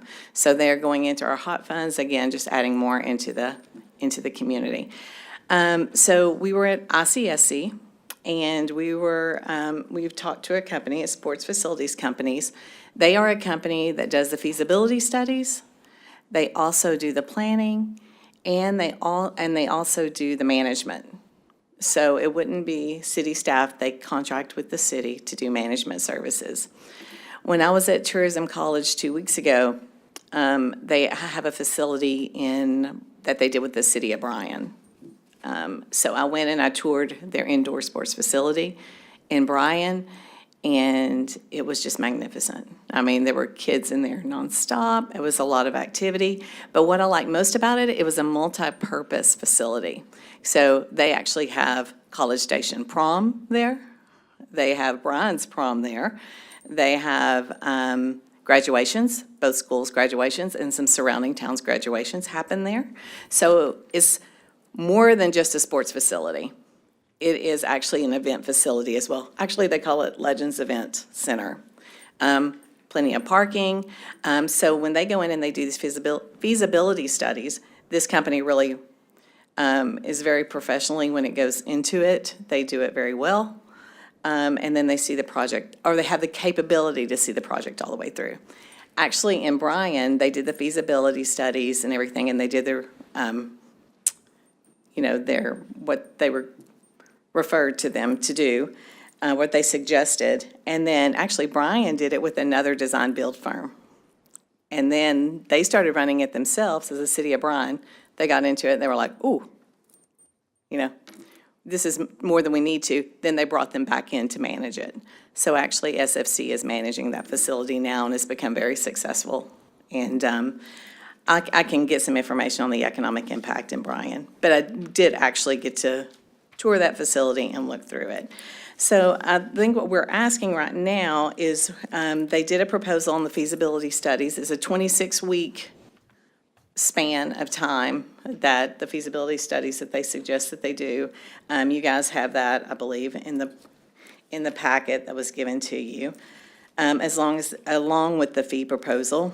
I guess what we're looking at is maybe if the CVB, like maybe it's a partnership between the two. CVB picks up half of this feasibility study, and then it might be something that the Paddock Board might consider to pick up the other. But I think it could be transformative on Terrell and the economic impact that we could bring in. We are uniquely positioned in our area to do something like this. You want to know where I envision it? Or I think we need to wait on the feasibility study. But I think off of I-20 would be the ideal space. When we were talking to these guys, when they came and they did a little tour around and we talked about different properties, everybody was kind of talking about where there's a lot of growth already out at Crossroads and, out in that, like the Blue Star properties and some of those. But the guy said, where do you want to grow? Because where this goes, growth will happen. And then I started thinking about the eastern entrance to Terrell on 20. It's pretty barren, so if you think about where we want to grow, we want to have a nice entrance, on the eastern side as well. So anyway, that would be mine, but no one asked me. I'm fighting for outer loop because. She's fighting for outer loop. Down 205 to find restaurants, they have to come to downtown. They'll have That's to true. go through downtown to get to Crossroads or anywhere else. So we're all fighting. They're going to come to downtown We all and have, keep we looking. all have, We don't have any restaurants downtown. we're getting there. But we're trying to make sure we keep, where can we push people? But I think that's what I like about, they are going to listen to everything that the stakeholders, what their concerns are. And that's what I like about this company is there's a lot of that, talking to the stakeholders beforehand, before they give their recommendations, so. Well, I was in Frisco this week, And the jealousy I felt was just not healthy, nor do I want to live there, but it is a different world up there, and their population is closer to that of Hoover, Alabama, and Bryan, College Station, than ours is even projected to be. So y'all are sports mamas. I'm not. The very little exposure I have to sports right now is they're having trouble filling the 11U club volleyball team. We don't have those kids here. I love the idea that people are going to come from all over and go to Terrell, but for many years, they're going to be disappointed if thousands of people descend on Terrell because we don't have what Bryan College Station has, what Hoover, Alabama has. That's the reason I like the idea of it being an event center that we can use for our graduations. We can use for a lot of other, even, maybe even like an event center or a convention center in a way, where we could host some state conventions and things like that. There's meeting rooms in there, so you could do breakouts. They do a lot of creative things in Bryan College Station with it. What we see this as is an economic driver to help you guys have more funds to put it into the parks, to build more sports courts for Cornell and them. We're not saying take away from our existing parks. I really see this more, you're bringing in outside dollars. This is for those outside dollars. We need more hotels to drive the hot funds even more, so we can put more in that way, and also what the tax dollars that you guys use to recommit to the parks. I just really think that we need to think of this a little differently. It's not so much the children of Terrell can have access to it, and there's a lot of great things that can happen. But we want those outside dollars, and we're uniquely positioned geographically to make some of that happen. And I think that's the one thing sitting in that class when they were talking about, I was like, we are unique. We are smack dab in the middle of the sports belt. You can pull people in from a little bit toward the West Coast, from the East Coast.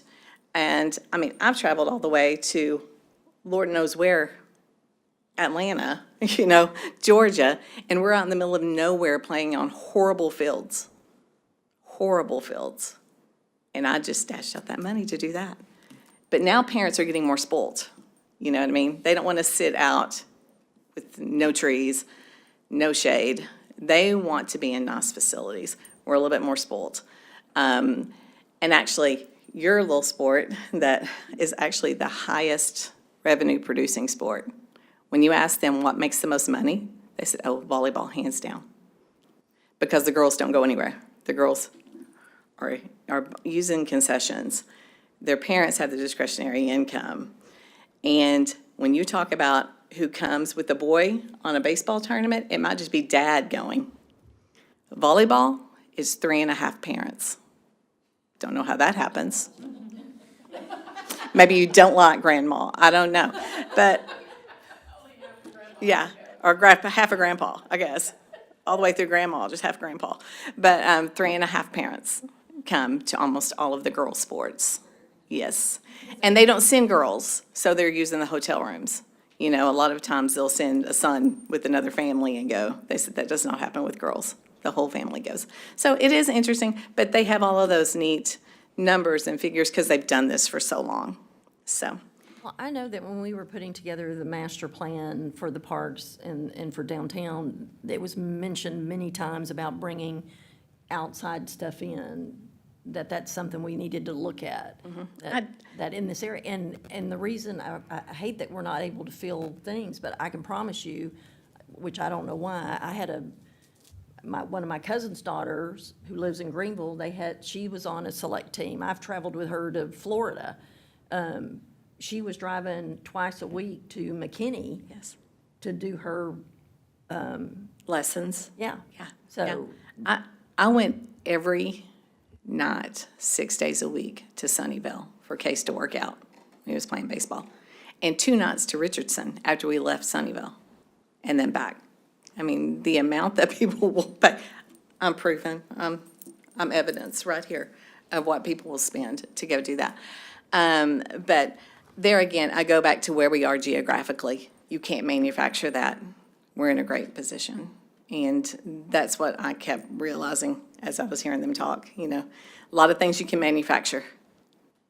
We're just happen to geographically be sitting in a really great spot. Have you talked to the school district about this at all? Just Oh, no. the only No, reason. this is very, Okay. you know, Because the only reason I know with graduation, having been one of the few that had to cram into the Performing Arts Center when my daughter graduated, and there wasn't enough room, and we had to call the highway patrol out because people couldn't get in. I know the football stadium is the one of choice, obviously, just because probably tradition, but Right.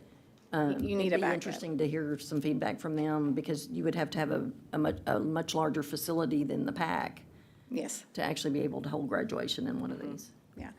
I think they put the Bryan location in your packet. I think they did. Legends, I'm trying to see, it's 120,000 square feet, or, yeah. So, and it has like a catering kitchen. I mean, it's, it's first class, because they wanted it to be not just a sports facility. They put that catering kitchen in because they wanted it to be an event center as well. Well, the So, thing about and then they have carpet that they put down, so they transform the building when it's something other than a sports. The thing about Bryan College Station is they already had the infrastructure. They already have the hotels. They already have a million restaurants, you know, just because A&M is there. So that would be something that we would have to develop. Well, The and it other- will come, is what they say. Well, They said it will and come. here's the other thing. Whenever we're sitting in meetings with developers, and we have developers who are looking at 1,000 acres on Highway 205, because that is where Outer Loop is gonna be, or we're looking at 1,000 acres of hunt property between Highway 80 and Interstate Say 20. 20. These are the types of facilities and land donations that they make to cities. Because as a developer, if I'm helping to support a facility like that, now I've guaranteed hotels are gonna buy my parcels, restaurants are Restaurants gonna buy are my gonna come in. parcels.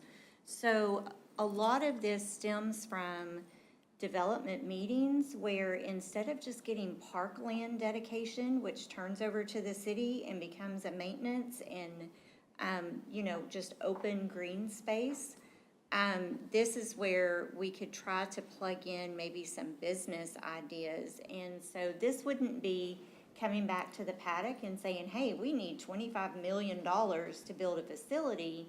This gives us a feasibility study to present in front of developers.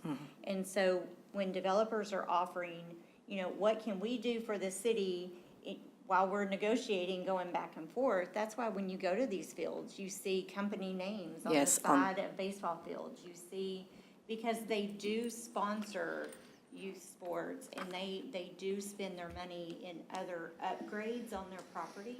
And so this is just another avenue for the city, rather than saying, please give us more green space with just walking trails. If during this study, we find out and we have the numbers to support, now this is also another revenue generator for developers. So we're not looking at it as being a city expense, other than let's provide the information and see if in the future this is something we could work into a potential development. We're not gonna go out and find Yes. land. We don't want to actively go out and build this. Yeah, no. This is something that would be a benefit as we're talking to these developers with the 52,000 acre properties. I get what you're saying, but this is not a park. This is not going in downtown. This is not a capital improvement. I think this is EDC purview. I don't think this is paddock purview. That's my thought on it.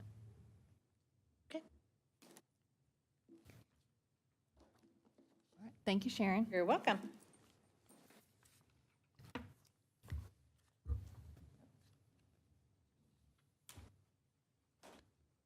Okay, last time we spent a lot of time on the short-term high-impact options list, and I've included that in your packet. I think we're pretty solid on just listing those projects. We've got court renovations, we've got the monument signs. Really where I was gonna focus on just the capital work plan and getting that book updated was making sure that I have captured the next page, which is the large projects. Because I think the majority of our time today could be spent on trying to get some numbers finalized for fiscal year '25 budget, and make sure that we understand where we stand by our next meeting. So if we're looking at the large projects, I took out the wording for land acquisitions because we don't like that. I'm just listing that as future development incentives. And the staff update and board notes, that's not going to be published in your capital work plan. These are just topics that we've brought up. We've got buildings downtown. Perhaps the city can put together some RFPs. We'll find some developers. Downtown complete streets, that's always been listed. Quiet zones and railroad safety was the same. Lighting downtown, we're really talking about street lights. And so that's why I put that up there towards the top with quiet zone, because that kind of goes in if we get the Chrissy grant, because all of the lighting gets done then. Sidewalk improvements will also get credit through the Chrissy grant because we'll have Broad Street and some other sidewalk repairs that happen with South Alley. Downtown parking, we will, of course, be finished with the Virginia side. Just kind of looking at some different options on the Rockwall parcel, not in a huge hurry, and then maybe in the future, some parking whenever Town Square starts to happen. Sports tourism development, we're going to take that out. Just keeping on the list lighting for youth sports fields, because I think that as fields are being built, as courts are being rehabbed, if there's lighting, we would just keep that on the list. Need to know if there is still a push for the board for the multipurpose building at Breezy Hill. If this is going to be something that y'all would see more as an association, or if y'all wanted to keep this on your future list. Is this replacing the one that's there? Mm-hmm, yeah. It's available for rental, is that what it is? And the funds that they receive for rental, or do they receive funds you have to pay to rent it? I think it belongs to the association now, the building that's there. I'm not for sure if it belongs to the association or not. That's something I have to check with to see. Yeah, but I think the rentals and everything are done through the association. The rental goes through the city. Does it? Okay, Yeah. okay, You have to go to the city to reserve it. okay, So I'm thinking that the city still, I was thinking, Why I they- thought when I was on the because park they board- maintain the Okay. the grounds and everything, I think everything goes through the city. okay. I know the bathrooms in there were the city's.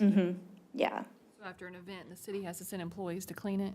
My understanding is, yeah. Okay. When I was on the park board, every time we toured that, not one time did I hear that the association, I mean, they made good use of it, but I've never heard that it was an association part, that the city seemed to be maintaining not Okay. very well, that facility. okay, But I would like to add to the use of that building that they have up there. It's used very, very often.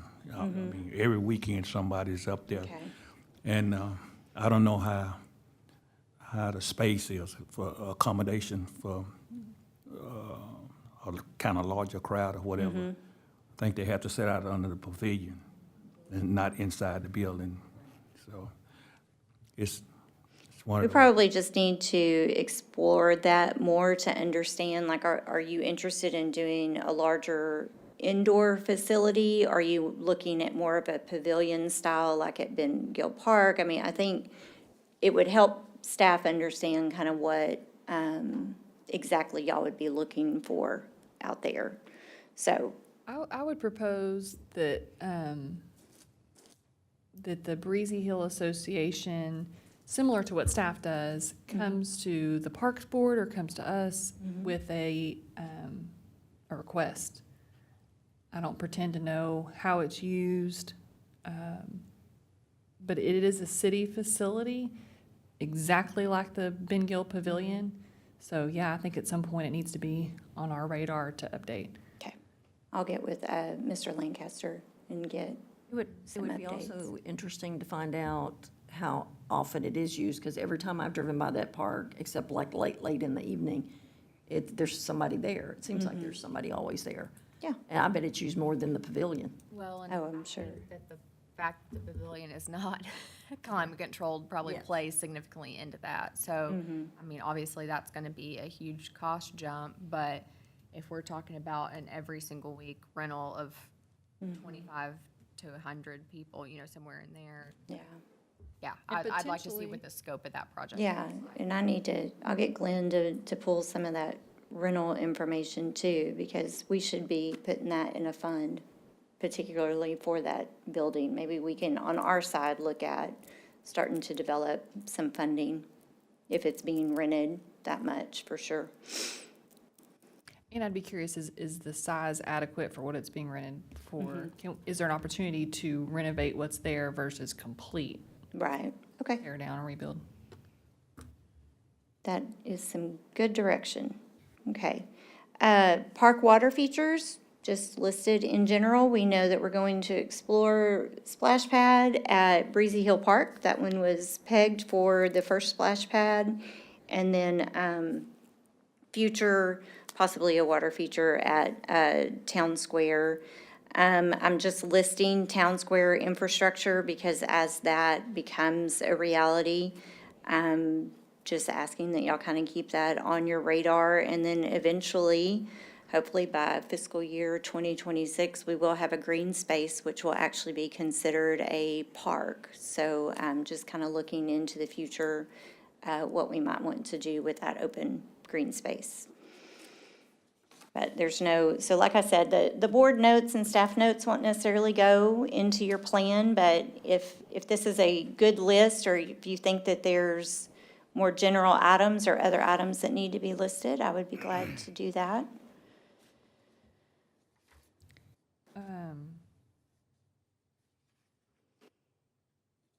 So this is, yeah, large projects, irrigation for soccer fields? I had put that on, that's on your short term. Thank you. Yeah, because that'll be cash flow. And then the next page is, did I put the green? Yeah, that is actually my most important one that I want to spend a couple of minutes talking to you about. I will be getting ready for a meeting at 11 today with our consultants. I went and I spoke to Mr. Sims, and we have some capital money set aside to do some particular streets. We have capital money set aside for certain projects. And I'm going to explore a grant program for the city of Terrell. And so now that I've been here long enough and listened to enough cities, we're going to start with COG. I have a meeting with them next week, and they have several grant. And what I'm trying to do now is put together a total package of town square and downtown renovations. And with the money that we have set aside for, one street and a project here and there, I'm trying to see how much we can spread that money across other projects. Because having $5 million in the bank for one project, if I could do an 80-20 split, that's $20 million worth of infrastructure. So we're slowing down just a little bit, some of the capital planning. And so what my dedication to Paddock is, these are some of the funding, some of the grants that we have looked at. And so before we say, we're going to spend $100,000 on infrastructure, or before we build the next parking lot or even plan for the next parking lot, the Governor's Community Achievement Awards, we can get money for that. There's money out there for downtown planning and for park planning. And my hope to you is to be able to say, if you put $25,000 in the bank for this planning, I would like to match it with something else. And so I won't be doing that on my own, but just know that these are kind of the avenues. If y'all have approved a project, I'm looking to see where it could possibly be plugged in to where the money commitment actually turns into more bang for our buck. So I wanted to make sure it was okay with y'all to just kind of say that, the Paddock Board is obviously very committed to grant applications and making sure that the money goes through grants when possible. So I was just giving y'all a list of possibilities and the different projects that I'm kind of looking on floating that. So that was just more of information. I remember 5 years ago, whenever we started this, as part of our 5-year plan, we dedicated $150,000 each year for like engineering, planning, that kind of thing. Is that number still the right number today? Does that need to include some of what you're talking about? I've Thoughtfully actually, budget that. yeah, so I think y'all did 150 and then it never really got spent. So in the last couple of years, we've just kind of flowed that elsewhere. So when we look at the 2025 budget, I'm looking for about $50,000 to start because I think our biggest design is going to be the parking lot at Breezy Hill and possibly a park design at Rockwall and more. And so with both of those ideas, you know, I'm not seeing where we would need to plug in the 150,000 because if there is something that comes up, we constantly talk about your cash flow and we can approve an expenditure. So I'm not asking for an open line item. We'll do the bare minimum in the line item, and if there's something that comes up, or if we're ready to move on a project, then I would just bring it to you as a budget amendment, so. I think that's reasonable. Go ahead. I know to get grant funding, we have to have the master plan, correct? At what point does the master plan have to be updated to continue to? Our master plan is good right now, based on our city growth and the developments. I think what we're looking at is we would do a park and downtown master plan update in fiscal year '26. So we're still a year away, and then we're 2 years away from the comp plan. So, but our numbers are good right now. That's really all I have for just the overall updating your capital work plan. If y'all are good with how the projects are mentioned and worded. And then we can just go in and let's really talk about how much spending we think we're gonna do before September 30th and then the spending for 2025. I did ask the guys to send me their pro forma.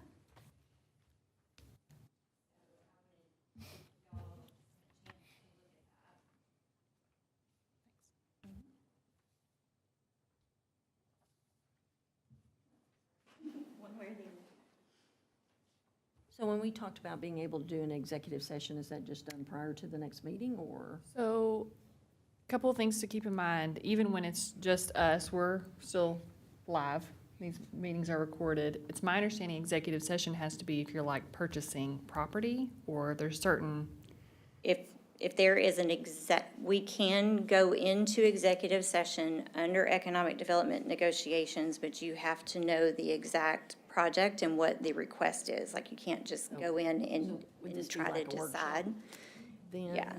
because I do, for this, I think this requires some major discussion. What's the best way to go about that? So the best thing is honestly to have the open conversation.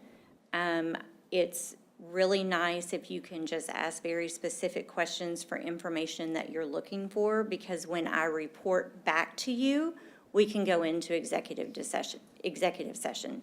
The hard thing is you can't go into executive session just so you can have open conversation. So if during this process there are questions that you would like answered, if there is something in particular that you are looking at doing, we can put an executive session on next month's agenda, because that would be sharing specific company information with you. So I'm just going to kind of go down the line looking at your budget sheet. Engineering, we talked last month. I think I had a little bit more money in there. Whenever I'm talking about engineering, I'm assuming we're only going to spend about $25,000 by the end of the year. We had 140 budgeted, and that's just going to be to finish up our parking lot design.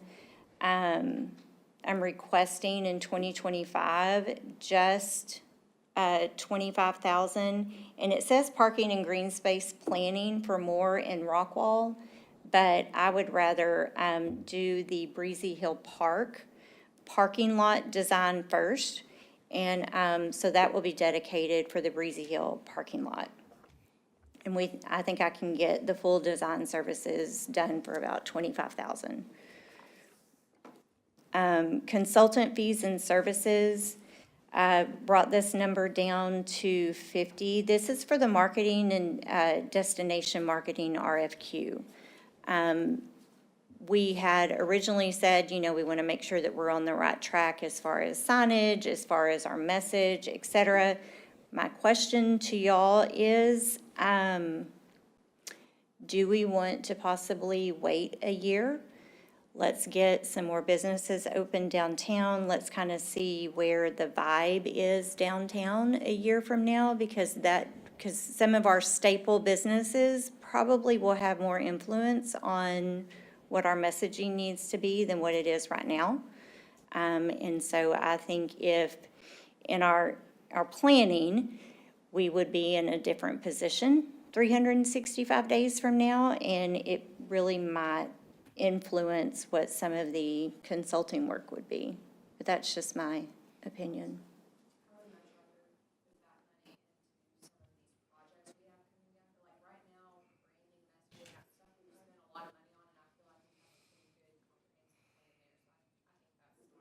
Okay.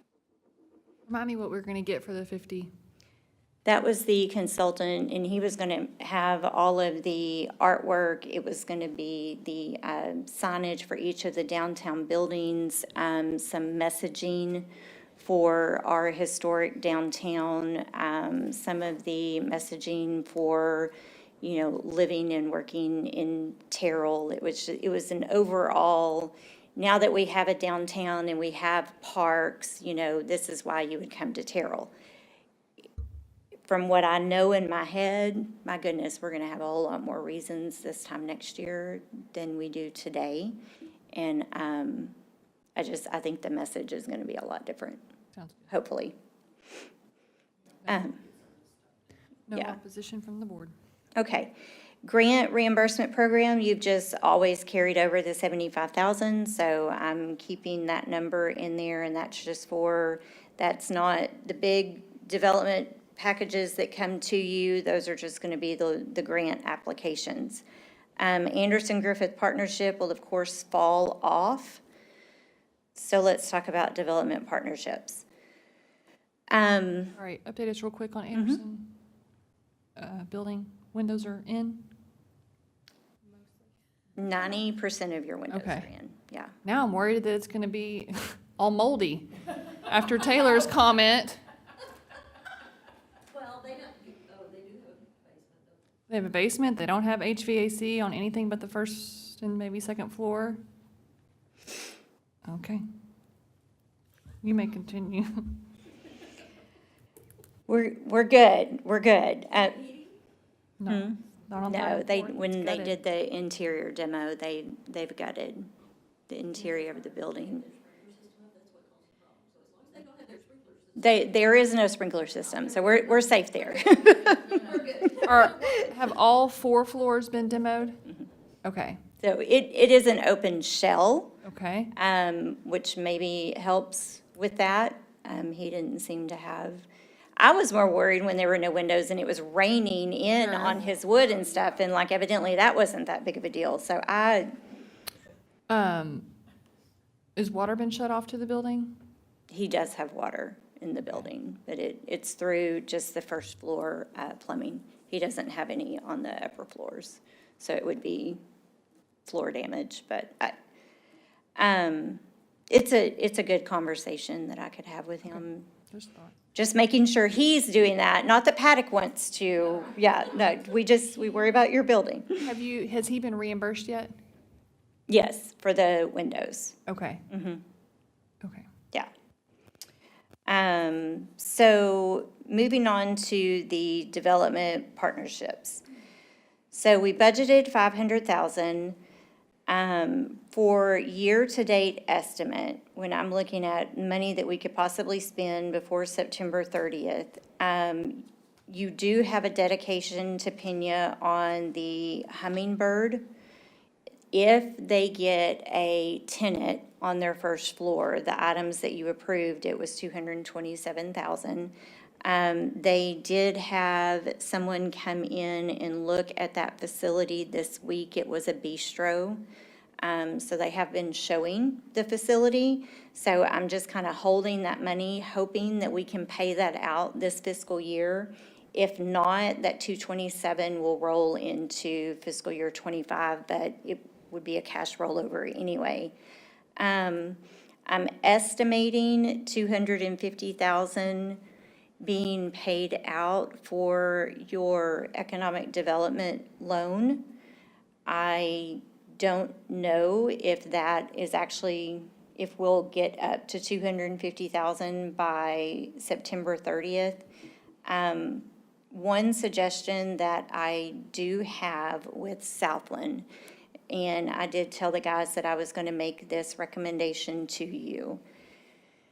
My biggest concern with the Southland building is getting them through the building permit process. And so I had asked them if a recommendation of, in support of this project, we of course believe in what they're doing, getting them to the building permit stage, getting the design done, will actually give them a better list of the exacts that have to be done, because then it would be broken out by the engineered plans instead of construction estimates. And so my request to you is to be able to reimburse up to the $37,500 for those construction plans this fiscal year, because I think if we can get them into building review, then we can set money into fiscal year '25, or also this year, if there is money that y'all wanted to possibly set aside for reimbursements for work that has been done to date. But before you look at future build-outs, I think, just like with Food Hall, getting that building permit ready, that was when everything was able to kick off, because now we know we have something that can be built. Jumping way back. Mm-hmm. On our facade reimbursement program, am I correct that we have about $45,000, a little over $45,000 left in that? You'll have about 35, yeah. Well, I'm estimating we'll spend 40, yeah.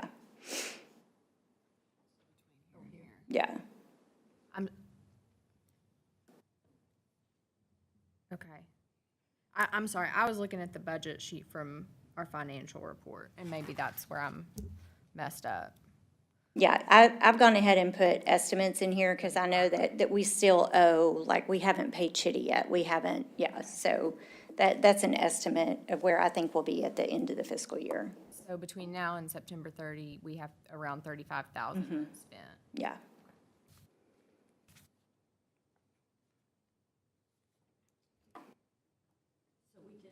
We could, instead of paying for the plans, because that's not permanent, we could reimburse them for something up to the 30, what'd we say, 35,000? That would free up money for them to do the plans? We can reimburse, there's no limit on reimbursement. We've done various amounts of reimbursement, so if you want to look at the list, well, I don't know if it's for us to recommend or for them to request, and then we have a discussion of the work that's been performed, and they can request up to 50% reimbursement for that, whether it's just the masonry, I don't remember what's on the list, roof, which is gonna be more than 35,000 if they're looking at 50% reimbursement. Right. But we could do a reimbursement amount in this fiscal year and then build in additional reimbursements into the next. Yeah, yeah, I was just trying to that figure out cash how flow. to, go ahead and get them in a direction now, which gets them moving. Great I think Yeah. Hillary's idea was a great idea to do the reimbursement for physical work that's been complete. And that gives them the cash flow, and then they make the priorities on what's the next project, not us. The next phase. 'Cause understand your comment about there needs to be some serious meetings with the city. Discussion, otherwise it goes forward. So what I'll ask them to do is we will just do a grant reimbursement application based on expenses to date. And then that would give y'all up to 50% of those total cost estimates. Today, do we want to say pertinent to the building, the permanent structure? I mean, Yeah, building repairs. Yeah, it would only be for Yeah. construction I just costs. want them to understand that, so. I think everything on their list falls within that. Or, Yeah, Specific to the roof or the Yes. basement, yes, right. not the, not the, yeah. Actual structure rehab, yes. Okay. I think that will be good for them, and that gives them a good direction. because I think, I honestly think the only major concern I have is that momentum. I mean, I understand the momentum, but I don't want that, one side of the house seems to be jumping to fix or do, and that's why I would like to see a little bit more plans, phases, if that makes sense. Yeah. And I think a lot of that will come more naturally once the building plans are done, yeah. Okay, so park capital improvements. I want to make sure whenever we leave here, I know what we're doing. So this fiscal year, we are going to definitely do the signs. So I'm going to say estimated $25,000 for all 5 signs. We have not spent any money out of this line item. So if we're just now going to bid, I will put in fiscal year 2025, $550,000 for court rehab. Plus, Demeter will give me an estimate for softball and soccer irrigation.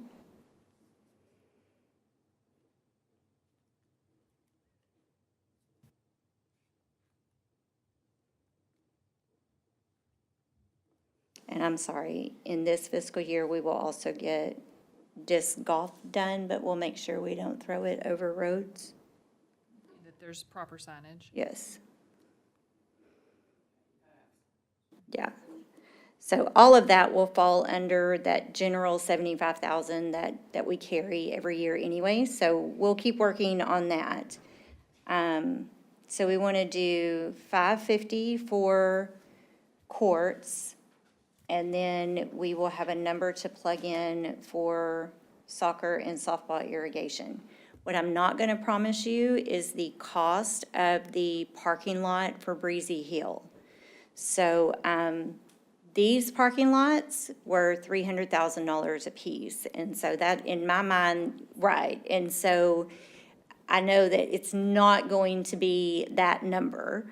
But I want to get at least an initial design before, I don't want to just throw out a number at you. And so as soon as I have the first OPCC from our engineer, then we'll make sure that that money is pulled out of your cash reserve for the parking lot if that's something that you want to fund.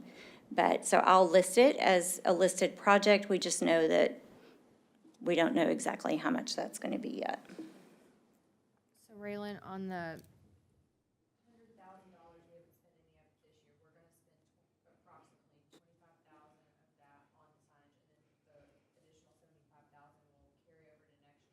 In addition to the 75,000, always budget for it.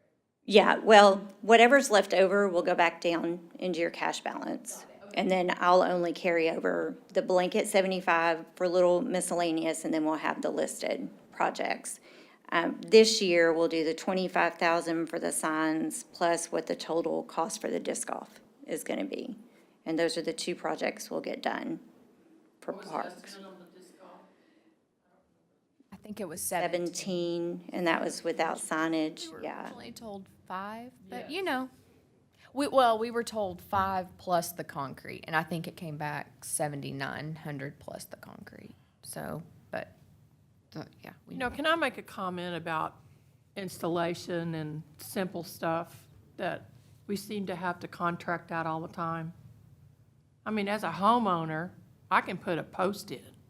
Well, I think in the future, part of our presentations, there's just certain things that we don't need to discuss with y'all. Like, that's family business, and so like, we'll Right. just like, there's just certain things that we just need to handle in-house. Right. And so that's what I was saying, like, when you see something like installation, or we were gonna start taking Because, I that mean, off. even, you know, pouring a concrete slab that's 5 by 5 or whatever size they're gonna do it, that's not a rocket science. I mean, why would be paying somebody $9,000 or $10,000 to do something that is a very simple project? I can kind of help quench this Okay, Frisbee disc golf. First, in Frisbee disc golf, I'm not an avid disc golfer. We just put one in where I come from. You don't put concrete tee boxes for these people. They really don't like that kind of stuff. They don't like open areas, because it's too grainy stuff to throw it for them. They like hard stuff, round trees, Yep. water, all these things. So we can simplify that. I don't think we need to, y'all need to design it. Y'all just need to say, here it is, and you can go from there. Yeah. Because we need to back up, looking at this, just the first thing, it's like, we can't throw it on the street. So there's some vetting that needs to be done. Frisbee disc golf, we don't need to make it a super duper, a pro course, right. but just something that we can put in. Find two people. You'll be really surprised. It's just baskets that go in the Right. ground. That's the Yeah. flag, so, and a sign saying, go here. Right. Number one. Yeah. Number two. That's what I don't understand. I mean, I don't wanna make it hard for Nah. y'all else. no. Just, I just see that we'll over get and it done. over and over again, and I'm thinking, well, there's stuff y'all can do off-season, you know, streets. I mean, we used to, I was in the parks turf maintenance, but you would be surprised what all I learned how to do, you know, so. We'll get it done. That's what, we're just gonna make it happen. Downtown capital improvements still would just be the basic 75. I've only, spent about 25 with Thacker, just helping with some of the downtown businesses, making sure that we had good renderings for like Soldier's Daughters Diner. He's done a few things for me on the First National Bank building. So just some of those projects that are going on in the background. So not really asking for anything there, but the standard. Your landscape will be done, the parking lot will be done, and then your regular 180 for your CO. Unless I'm missing something. Pena agreement says they have to be done with CO by December 31st. Where are we? Pena agreement has not been signed. They are holding off on signing. They had requested a July 1st start, and they have been approached by a franchise, Jake's Burgers, to go into that location. So instead of forcing them to sign the contract, we're trying to wait to see, we should be getting the letter of intent within the next 10 days from Jake's as far as like what that actually looks like on paper. So I didn't force them a July 1st signature because if it is franchise, then there will be other things that I'll bring to you. But the letter of intent should be here within the next 10 days. So we may be changing venue types, but it will still be a restaurant. Which would be a single tenant, Yes. Instead of the multi-food hall. Yeah. free, I Yeah. think, food court. So Jake's Burgers came in 2 weeks ago, and they have toured the facility, and it is. It's all about the windows.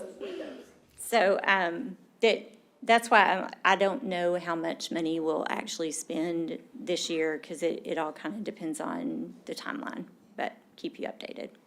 Status of the Old Wells Fargo drive-through, and do you expect any reimbursement requests for that? I have not heard of any to date. They do have a lease signed for the bakery to go into Wells Fargo. I know I've been in contact with them. We've got, grease traps and a few things going on utility-wise. I don't really know of an opening date, but there hasn't been any rumblings as far as any major renovations that are going in that building. So I've just stayed in contact with the tenant rather than the property owner. So.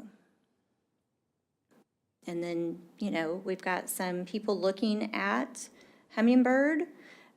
We did have a closure. Barbara Booth's store has closed. She has decided it was too much to go between the quilt shop and her shop. So, there is a vacant store, but she still does do her quilting downtown.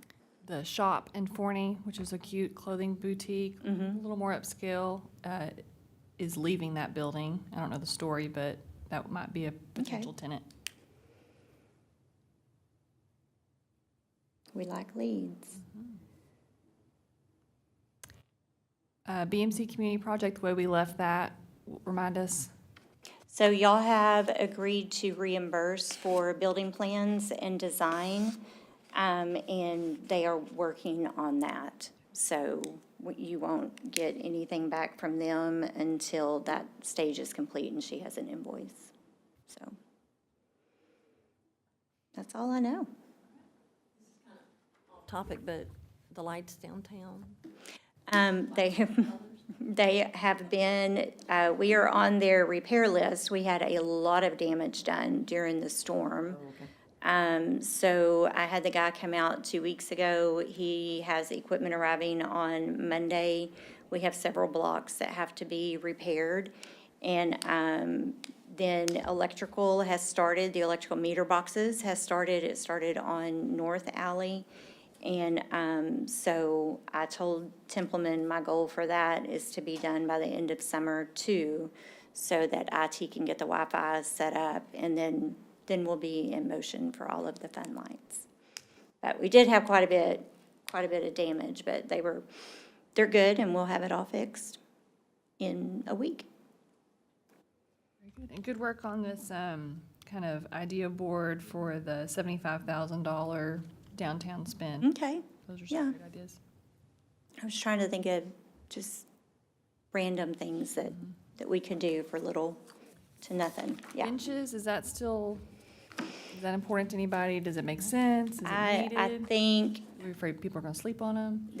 I think we just stay away from it right now. Yeah, Fine with that. we don't, maybe one day. Right now is not the day. Any other questions? I promise. Are we planning on an August meeting? If we maybe have a request from Southland? You would have Southland, and then if we don't have Southland, we could technically wait until September to approve your budget. But what we could do is if we can push Southland, y'all could do Southland, approve your budget, and not meet in September. Okay. If y'all wanted to do, We got the bids coming in on sports. Mm-hmm. We gotta get this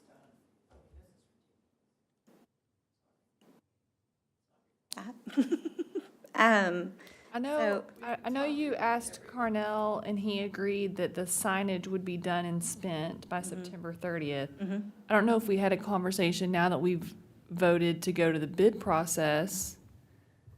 I don't know So how on the that will go. signage, because it's less than 50,000, Just do it. we can move with just quotes Okay. on that one, so we're fine. Right, yeah. And so, we just know not to spend more than $25,000, and we'll get that done. And I remember too, that the timing for the tennis courts was, we want it done while the kids are in school. When is tennis season? Spring? Spring. So, My hope would be, as soon as those bids, School starts next Yeah, Right. as soon as the bids come in, we know you've agreed to the funding, we should be able to sign the contract. And if there's any money that can be spent this fiscal year, we need to, like, there's no reason to wait until October 1 budget because we have money in the line item now. Okay. So we'll just know how much to roll over. Yeah. They do. Oh, yeah. Yeah, they do. So, anything we can get done this fiscal year, we will. And For sure. furlough, I guess. They need those. Even if there's I think so. back and forth email Mm-hmm. on what the bids look, I mean, we've approved the money, so Yeah. we're not taking votes, but I would like to be kept in the loop of what bids come back as. Mm-hmm. Can do that. Yeah, no, I can definitely do that. Just know that if you reply, just do a reply to me and don't do reply all, and we'll be fine. That's it. Thank you, Raylan. Thank you. All right, any other discussion? Hearing none, the meeting stands adjourned. There's two.